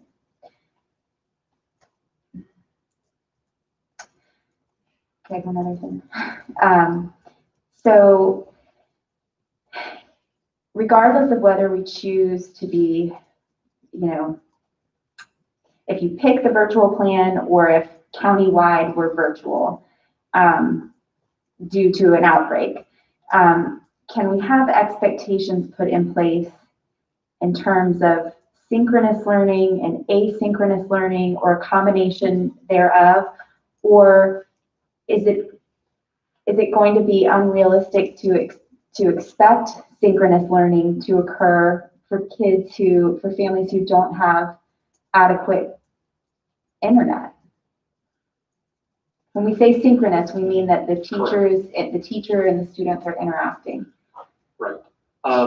The internet issue, we're going to try to do our part to help with. I certainly can't solve all of that. Yeah. I am scheduled to be at the county meeting at 2 o'clock on Wednesday, I believe it is, to talk with the broadband committee about some of the challenges that we have as a school system, and that really have been brought to light by this. So we have already ordered 100 Khajiit hotspots. We have ordered 250 additional Chromebooks that could be distributed to those who need them in the elementary schools primarily, since our grades 6 to 12 already have them, or the rising 6th graders will soon have theirs once we develop our distribution plan for that. We could have the hotspots, the downloading, and Mr. Schutte alluded to earlier. Some of those things could be downloaded, screencastify videos. The Google Enterprise solution allows recording of teacher lecture or lessons.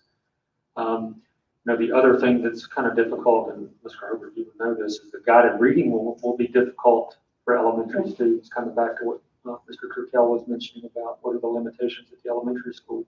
Guided reading will be tough to be able to administer in that environment.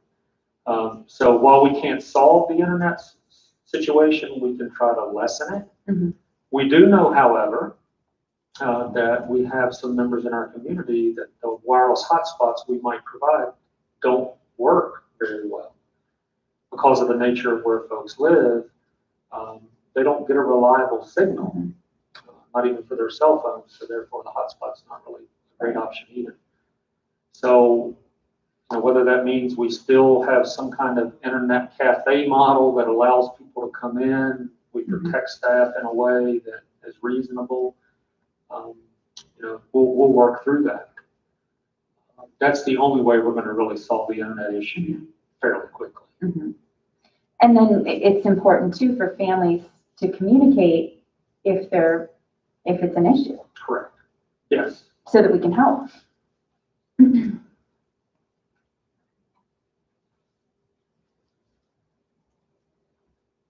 I just want to go back to Mr. Driftkel's scheme. I want to be mindful of time. So you've heard him talk about this sort of, I'm referring to it as phased approach. That's how it's working in my head. Very high level, because I think you're just hearing about it. Very, very high level. Is it doable, and is it something we can do well, to Mr. Driftkel's guiding premise? As a hybrid approach, not as a, we're doing 5 days a week. Yeah. No, that's right. That's what we're talking about. Right. Yeah, no. I'd want to talk, I mean, this is basically the plan that we put forward to start with half of our students. So when you start looking at smaller groups of students coming in, I gave the number earlier of 269 special education students in the division. That doesn't mean that all 269 of those students need some kind of additional support. Some students operate very well in school with very little support. So it will require us to go through those 269 students, figure out what their needs are, communicate with parents to find out if they're even interested in having their child come in, which some might not be. But yeah, we could, our plan was in the hybrid model to have half of the students in the building on a given day. So to have 150 or 200, I think one of the things you have to think about. And it's just kind of, again, one of these reality things. And I said this before, if it's not safe for all students, why is it safe for some? And I understand what the state plan says, prioritize vulnerable learners. I've already mentioned that I think we have a lot of learners who aren't special ed or who aren't ELL who are vulnerable right now. Then what about staff? If you have some staff that you are expecting to deliver a virtual model, and you have other staff members that you are putting with students every day, how do you reconcile that?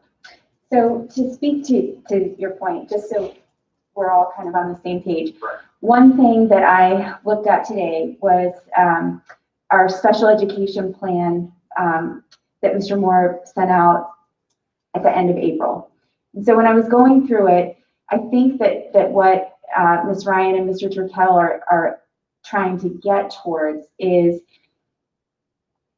we have maybe 4 or 5, based on the graphs from Mr. Moore, 4 or 5 students who are either categorized as being intellectually disabled or multiple disability students. So children who are not yet able to communicate verbally and who need an extreme amount of support. So I think, and you guys interrupt me if I'm wrong, but I think that the thought process was, can we at least bring those 4 children in so that they can access the curriculum? Because, well, are they really able to access a curriculum as a multidisability student, when this child isn't able to talk yet, and to say, I don't understand. And so I think that was the intention. It wasn't looking at special education as, 30 students at Cooley who may have an IEP. So I think that was our point, and I think we also need to, again, take into consideration access to education. So if those children cannot access the curriculum virtually, and we have a teacher who wants to come and teach them, and we have a couple of IAs who want to be there, and the families want to be there, they may not. We're assuming that. I think that was our goal. And then I guess potentially broadening that, but I would say at least for the first 9 weeks to really look towards those children who need extensive support. The hybrid plan actually had written in there for students within the multidisabilities classroom to be there as many as 4 days a week. Mm-hmm. So we had already kind of planned on that particular group of students. We have 4 or 5 per building. Mm-hmm. That are in the multi-disabilities classrooms. So we'd already planned on that. It's just a matter of Mm-hmm. finalizing that plan. Mm-hmm. But that is the smallest of the scales that you can Right. start with, Right. and see how it goes. But there are other learners too who Yes. we might certainly want to consider. Yes. Mm-hmm.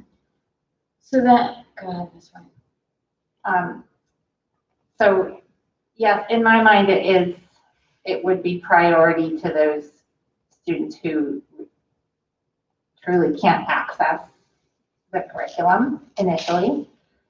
And then I know that we can't eliminate all risks. So I know we talked about on Friday, there is a spectrum of risk. And so if we're going to choose to spend some risk, I think that I would like to choose to spend it where it's most needed, where it's most impactful, and lower the risk for those who need it most by keeping the overall numbers of children in the building as low as we can, so that we are maybe preserving those resources for those students for the, potentially the duration, if we don't get shut down completely by the governor. So I think that's how I think about it is, I'm not naive enough to think that we can eliminate risk completely. I know that we can't get it to zero. It's just, I guess, about choosing where to spend it. So I'm going to go with semantics here. In this, again, phased approach, we aren't actually offering the hybrid plan. I mean, we are to a select group of students in phases based on reevaluating constantly. So we'd be approving a hybrid plan for a select group of students. We are also approving 100% virtual for everybody else. So let's be clear, when we're saying hybrid, John, we're not saying it's hybrid for everybody. We can't call that the hybrid plan as we know it today, right? So this is a hybrid plan for a select group of students that we will then, again, constantly be updating, monitoring data, and then decide when the next group comes in, when the bigger, Otherwise, we are saying 100% to everybody else. So I want to make sure the audience understands that. I want to make sure people who are watching understand that. That's how I am taking this. So I want to be clear, when we vote hybrid, we're not saying, great, everybody you get to choose. We're saying hybrid for a specific group. And by the way, the rest of you are 100%. And if things improve, population coming in, Right. widen. If things get worse, everybody's virtual. Yeah, I think a lot of it has to do with, quite honestly, I think a lot of it has to do with perception versus reality, because, from all the metrics that are available now, assuming that they have some validity, our rates are exceptionally low. And if we can't do it when our 7-day rolling average is at 1 today, then when can we do it? I mean, it'll be when people are more comfortable. But I think also in the phased approach, it allows us to build that comfort. I'm very comfortable with athletics going on right now. I recognize the importance of it for educational outcomes and individual health. And I support it fully, and it's outdoors mostly. And as we heard in the letter from Mr. Childs, it's being executed well. And so we have a comfort level with some things. And so this is the idea of baby steps. I mean, if nothing else, I'm just a dogged pragmatist, and in that I can feel the currents of resistance to it. I'm not sure it's based on the availability of data. And I really look forward to hearing from Dr. Green about his assessment of conditions currently and how he would perceive, the idea of how we staff. But nonetheless, we do as I'm proposing that we do as much as we can for who we can, and I recognize that in this dogged approach, it's okay. I can read the board enough to know we're not all in K through 12. We're going hybrid, but we have a comfort level with something. Let's build on it. Let's determine. Let's not prejudge whether we're going to be comfortable going to some part of elementary. Let's not prejudge once we do that we don't develop more comfort through our experience and learning that we can do more. And certainly, it'll allow us to better assess whether it's wise to do that or not. I don't want to put kids in the classroom if we can't do it well. And I know that if we take it in little chunks, we can evaluate that. I think that goes to Dr. Bishop's point about if you're not going to do it for everybody, why would you do it for some? Because you can develop competencies in the process. Given the fact that the current seems to be going 100%. So I just present it as a pragmatic consideration, and I would encourage everyone to not allow Dr. Green to provide some more guidance for all of us. Well, and I guess to your point, Monica, something that always comes up in special education is that fair is not always equal in school. And so what looks like you getting, you having the test read aloud to you, well, that's not fair. I have to read the test on my own, but that's what that child needs to access the curriculum. So my point wasn't that. Okay. So let me make that clear. My point wasn't that. My point is regarding our vote. So can you clarify? Because So I got again, confused. this community, as we presented with Dr. Bishop's plan, is K through 12, hybrid. What we're saying, it was hybrid or 100% virtual, K through 12. What's being discussed now would be hybrid for a select group of students. I'm not saying that what you're saying is correct. I'm just saying we would have to think about the plan we're adopting and how we would present it Wednesday, in that we have to make sure we know what we're voting for and what the community needs to know. Hybrid plan now would be presented as hybrid plan with the select population of students, whatever we gauge that to, whatever we think that first population should be. Whatever we build up to. For right now, it would be for this group with this phased approach, however we word it. The rest of the students would be on 100% virtual. I'm not disagreeing with anything you all are saying. And if we did that, Dr. Bishop, if we chose a hybrid, assuming that it's a phased hybrid, versus 100% virtual, in which scenario would it be, or if, in terms of extracurricular activities, and I mean like allowing athletics to continue, or, you know, some sort of outdoor activities that are non-athletic, you know, everything that has a plan that's been approved. Do you see that happening 100% virtual, or do you only see that happening in hybrid? No, I think in talking with, having some informal conversations with some coaches, I think our coaching staffs right now are saying kids need something to do. This is an outlet. This is an opportunity for some socialization. This is an opportunity for physical activity. And there's a commitment there to continuing with this in even in 100% virtual. Because what we believe is going to happen is within a few days, the Virginia High School League is going to vote on which of the 3 options that they put forward will be adopted for the year. It appears right now, what I'm hearing at least through the grapevine, is that an option 3, which is to condense the seasons, the first season would be the winter season starting in December. And then there's basically 2-month chunks of season, so it would be winter, and then fall, and then spring. That seems to be gaining the most momentum. The second priority would, or the second option would be the second option, which is to have a flip-flopping of the fall and spring seasons. So spring sports that are low risk, track and field, baseball and softball, would be played in the fall, and then fall sports would be played in the spring.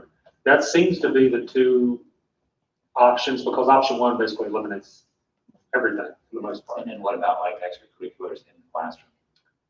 Meaning? Band. No, band. not necessarily band. Okay, well, It but can be different. marketing, are you talking Yeah, about yeah, DECA? something like that. I mean, would those students be able to congregate in the classroom under the virtual plan? Well, that wouldn't be, we would do those virtually. If we're 100% virtual, we would Then they're do not those coming into DECA the class. meetings, right? Because initially, at least, high school kids would not be part of the phased reopening or the phased attendance. So there was already some discussion about having DECA meetings and those co-curricular groups meeting virtually on Fridays.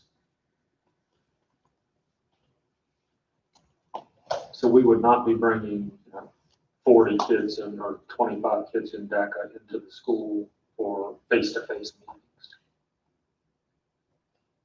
If we propose this hybrid plan phased approach, Mhm. I am wondering, we're trying to reassess, when can the next group come in? When can the next group come in? Does that make sense to just do in the middle of a quarter? Or do you think it'd be better to look at, okay, let's reassess for the 9 weeks? Let's reassess it the next 9 weeks. I don't see us doing it in the middle, but I don't. No, I logistically, don't know. either. I think it probably makes more sense, at least initially off the top of my head. Right. With you just posing the question, I think it makes the most sense at the end of a quarter. Right. Kind of a definitive stop Right, and start that's what I'm point. thinking, yeah. But I want to give it some more thought and talk with some of our team to Yeah, and that just came up. rationalize Yeah. and talk about it some. Because, yeah. Okay, so then the other thing is, if we are going to vote for this hybrid phased approach, when we approve, do we already have to have that population of students identified, or? Yes, I would think you would. Yeah. And No, so that means by Wednesday. No, I don't think No. you would, because we don't even, I mean. our Well, when do guidance- we Our put- guidance Well- on the plan has been, you're not working necessarily on all the details, you're working on the concept, so that staff can move Okay, forward. so what do you we think? know, if we're talking about our multi-disability students, we're talking about 20 students in the division. We know who those students are right now. So my preference would be to establish who this first I agree. group is. I agree. We can't go approving something like this. Again, this first group first and everybody else 100%. And there's a possibility, how many kids did you just say, 20? Approximately 20. So then I would ask, Half of those parents might say, actually, I don't feel comfortable, right? And so it could only potentially be 10. So now we're down to, okay, we're only gonna try this first set of 10 kids, right? And we still have the other 10 to attend to. So I'm just throwing all this stuff out there No, for I us think to you gotta think pick who about. your population is to start. if you're gonna set the policy, you gotta define. I feel pretty strongly about that, but I'll leave So- that up to you. I mean, I think that's the right thing to do. I don't feel comfortable approving this phased or voting for this phased approach without understanding who this first, I agree. I wanna know whether this it's, I wanna know group whether will it's 20 or 500. right? Closer to 20. We're likely to. And it should not be too difficult, right, for your team to determine, these specific children who are going to really struggle with accessing the curriculum online. Correct. At least the initial group, because I think we all understand that these won't be the only students that can access curriculum. It's just No, most right, needy right, for right. these students. Many times, students in a multi-disability setting need services beyond academic services. So then it's folding those services into, could be speech, could be PT, could be OT. Mhm. So those services also have to be figured out because Mhm. those are also part of IEPs. Right, So it would make the most sense, and I can have that list of students literally in like 5 minutes. I thought so. Or Okay, less. right. We started the program 5-6 years ago. We had one classroom at Boise. Now we have classrooms in each of our 4 buildings. So it's one of the programs we're proud of. We do have a couple of new teachers in that program next year. So we'll be working with them. We're already going to start doing some training with those folks. So I can get that list of students in less than 5 minutes. I know most of them already. And I know that people are saying, I want my kid in school, and we all do. We all do. But having a child who has multi-disabilities and isn't able to speak, as a 12-year-old is completely different than my 11-year-old who I can't seem to get off the Xbox. So, it's a different ballgame. I'm about to flip the script here. So now I'm actually thinking more, and it's all coming out of my head. I think what we'd really be approving is 100% virtual, with the exception of a select population that we would then accommodate in a hybrid model. That's what I think we'd be approving. And if I may ask, I would suggest that you allow staff to identify who those people are. Yeah. Meaning students? Yes, Oh, absolutely. and what group is kind of next. We can Absolutely. keep you in the loop on who and when, because the evaluation of these students, staff knows the kids and knows who. Nope. They know That's your exactly who wheelhouse. needs to be That's right. next. That's right. And I say multi-disability, but there may be students with autism that, need more intensive support than a multi-disability student or an intellectually disabled student. So I agree with Monica that, that's not for us to decide. Yeah. So again, I think we'd be approving 100% virtual with the exception of a group of students, the identified group of students. And we have talked a lot about how we would regroup after a semester, that maybe we can regroup after 9 weeks, depending on this phased approach, because it's not hybrid. To me, it's not hybrid. Well, To if me, you're this is bringing in a special 100%. population like that, That's right. obviously it's not. But overall, this isn't hybrid. It's not hybrid enough. Well, it's not hybrid, and it may not be hybrid till third quarter. Not hybrid enough to call it hybrid. Right, I think it's easier to communicate to people the way you phrase it. Yeah, it is. I just want to say something about the phased approach. I'm in favor of constantly reevaluating data as we get it. I think it would be irresponsible for us not to. So of course we're going to do that. And if we make a decision now, it doesn't have to stand for the entire year if things change. And I have some questions that I guess we'll will do for Dr. Green. I think in order to do that, we have to be really closely watching our data, and we also have to be certain that our data is current. And so with the And accurate. that exactly. And so what I guess what I'm getting at is what I am hearing is that turnaround time for testing in this area is like 7 days ish. And so that gives us a picture of what was happening in our community a week ago, but not necessarily today. And so I have some questions for Dr. Green about, the testing turnaround time and how he can continue to communicate that with us, kind of throughout this process, as that changes, whether it gets longer or whether we receive a bunch of, quick point of care tests in the area and we're able to test people really rapidly. Dr. Bishop, do you get any do you receive any communication from the health department, or are you receiving direction? Are you receiving direction on what these numbers mean, or is it through your superintendent's meetings that? It's a lot of it comes through our superintendent's meetings, which happen on Tuesdays and Thursdays with the state superintendent. On several occasions, representatives from the health department, the state level health department, have been there to talk about data and what the data means and how to interpret the data. When you look at the Lord Fairfax Health District, of course, that reflects, it's on the VDH website, and I go there frequently. As well as the CDC website, but the VDH website specific to Lord Fairfax, and you can drill down a little bit into Clarke County. But it includes even the Page County data, which a month or so ago, 6 weeks ago, was pretty bad, particularly in the nursing home setting.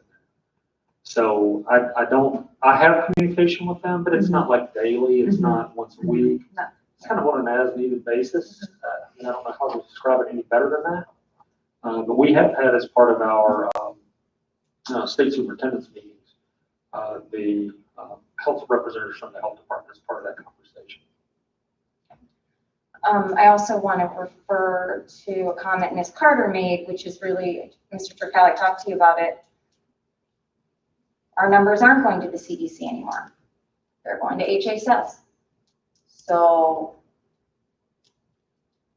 just gonna say that. So I had mentioned at our, I think, work session that I didn't believe the data. And so I just want to make sure that I make that clear that I do believe in certain data. I just approach it very cautiously because there can be so many contradicting, a lot of contradicting information and numbers.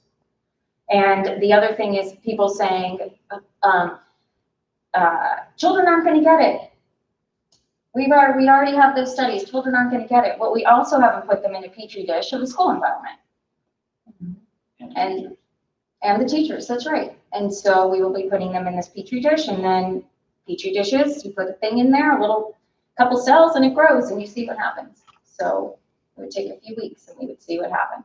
So, I need to, I'm watching the clock, but not to be rude, but, John,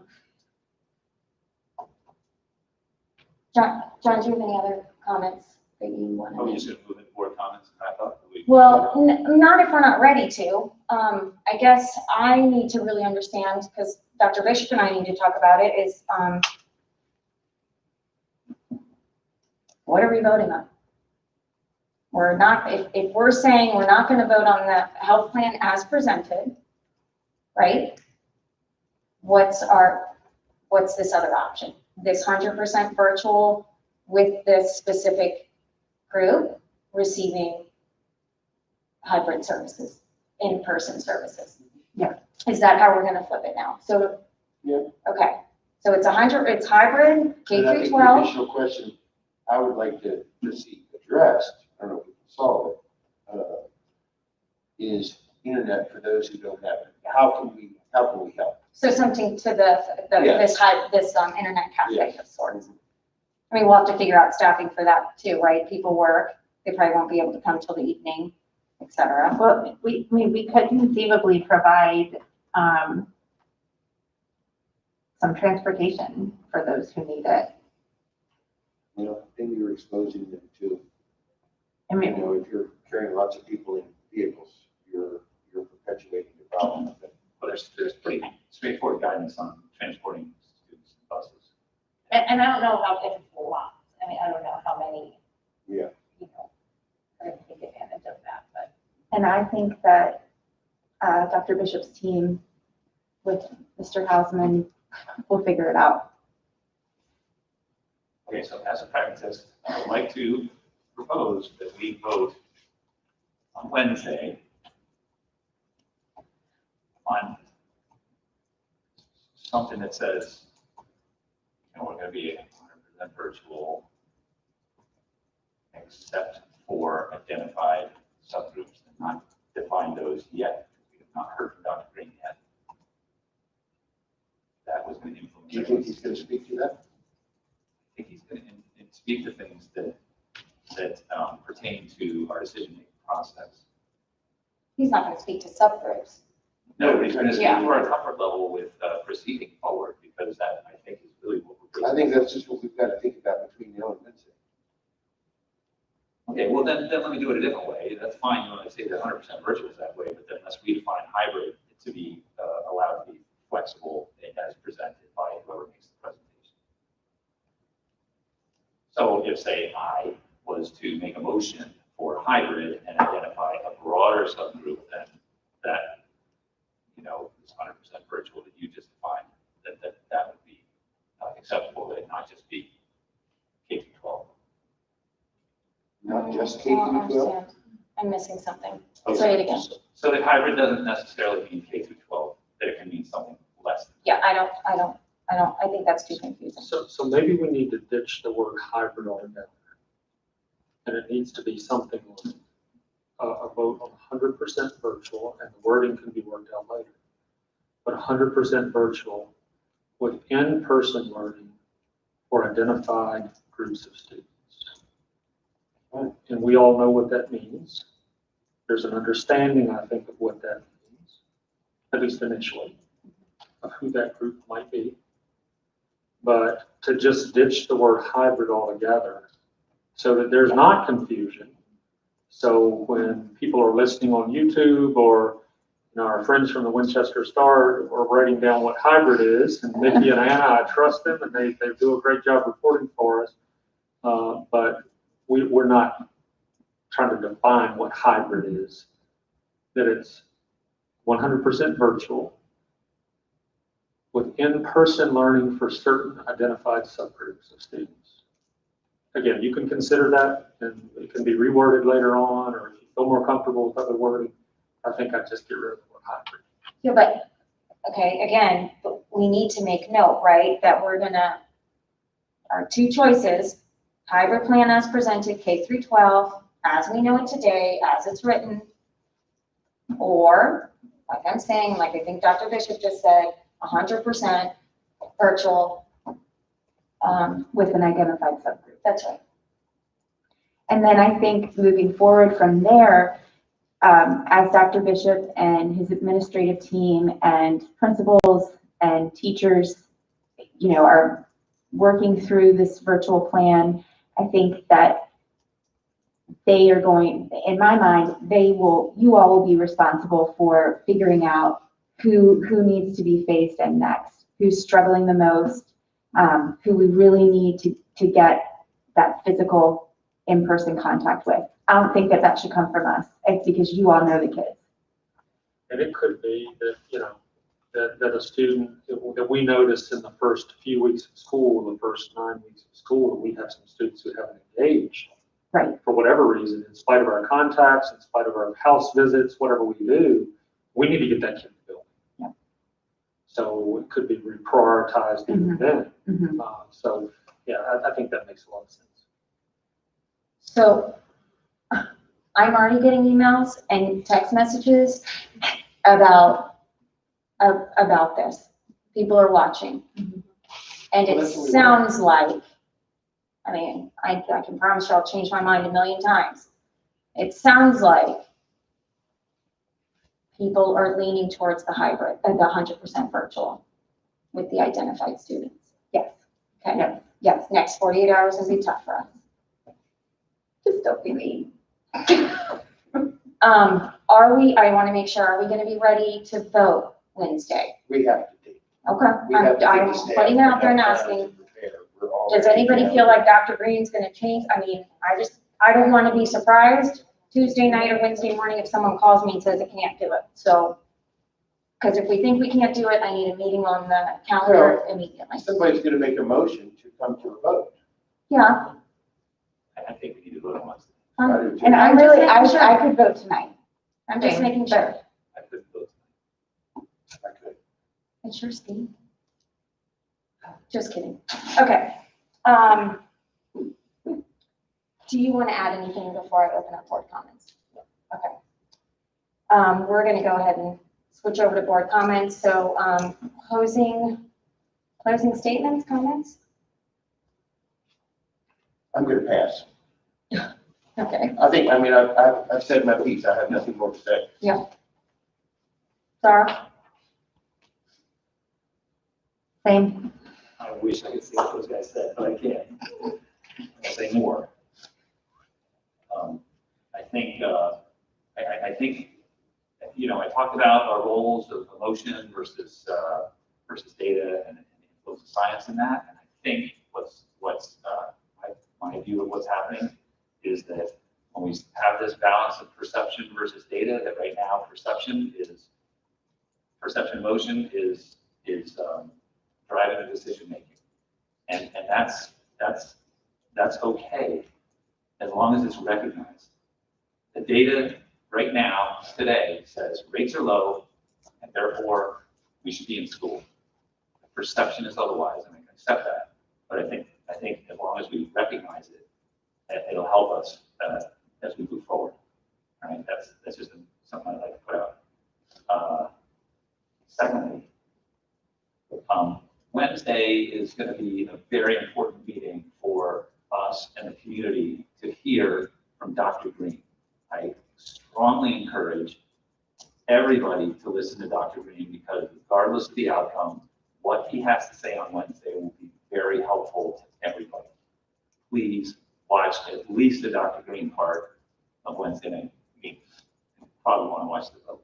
But anyway, finally, the one thing that I can support fully is that whatever decision this board has made, it is a well-considered decision, and that outcome will be representative of our community. And I will remain steadfast in my support of whatever we do.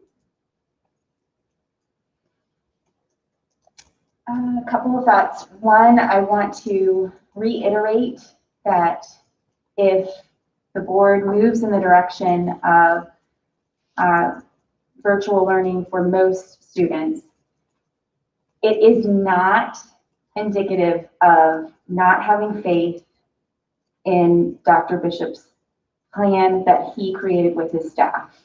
And it does not mean that we don't think it was planned out enough. I've said to Dr. Bishop, I don't think that there's another superintendent that can tell you which door bus riders are going to come to at the high school, which door walkers are going to come to at the high school, which door kids who are dropped off by their parents are going to come to.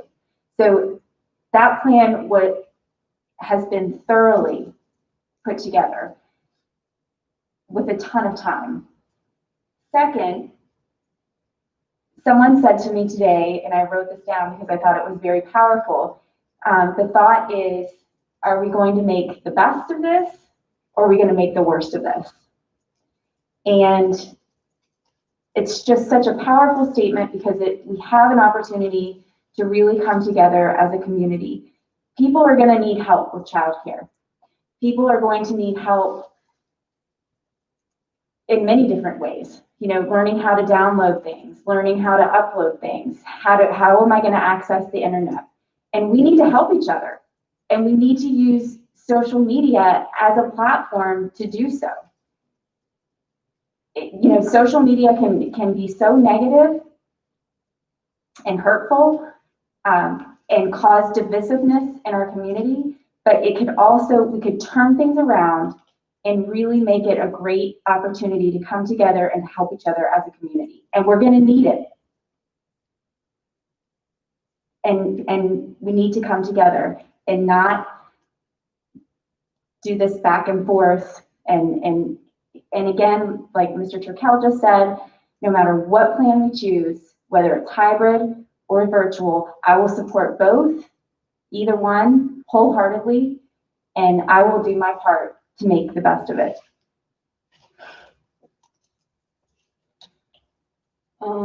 Okay, so I want to go back to the parent survey quickly. I think I said it earlier, but just one more time. We did send it out at the end of May. Obviously, things have changed a lot since then, so that's kind of the onslaught of emails we're getting. There was a suggestion made that maybe we send out another survey. I think it's a little too late just because we need to kind of approve this quickly. Okay, there's that. What was the other thing I wanted to say? I'm going to reiterate a couple things as I always do. But the whole judgment thing has got to go. It just has to. Because we're creating a culture of negativity and spitefulness, and this is so not the time. It is so, I don't have time for it.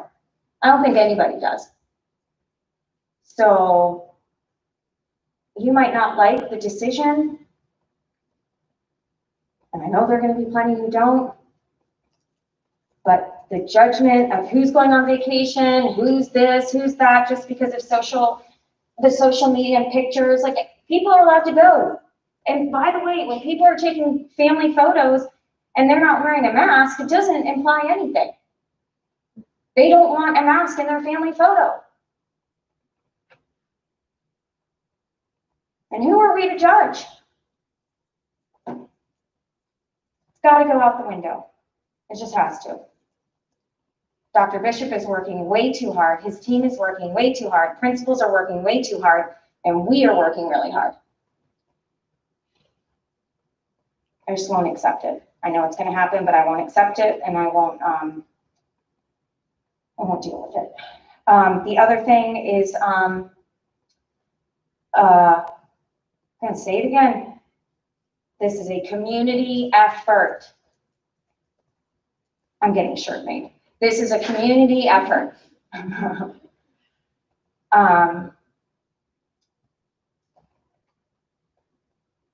don't know why some citizens think they get to be in a silo, make decisions, and not think it doesn't impact your neighbor, or not think about how it doesn't impact, you know, somebody in a business. There has to be a level of humanity here. This isn't just Clarke County. This is Virginia. This is the United States. This is the whole world. I keep saying this. I just want to keep saying it. Hopefully someone will listen. It's a big deal. And again, the burden that the five of us are placed, that this is placed on Dr. Bishop, I don't want to say it's unfair and sound like a crybaby, but it's unfair. So the burden has to be on this community.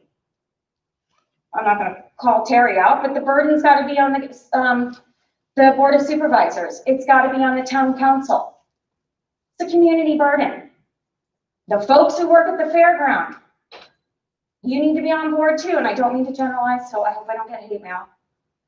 But you know what I'm saying? This is a group effort.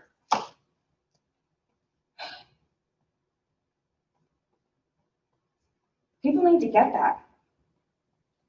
And then I want to reiterate some statements that were made about the board. Whatever decision is made, we are so fortunate to respect each other so much that whoever votes however, we are still all in for each other. And There is no doubt in my mind, and I feel incredibly lucky to be chair of this board and to have Dr. Bishop with us. This is like, what, my 5th year, but I remember at the beginning, there were some tough goes.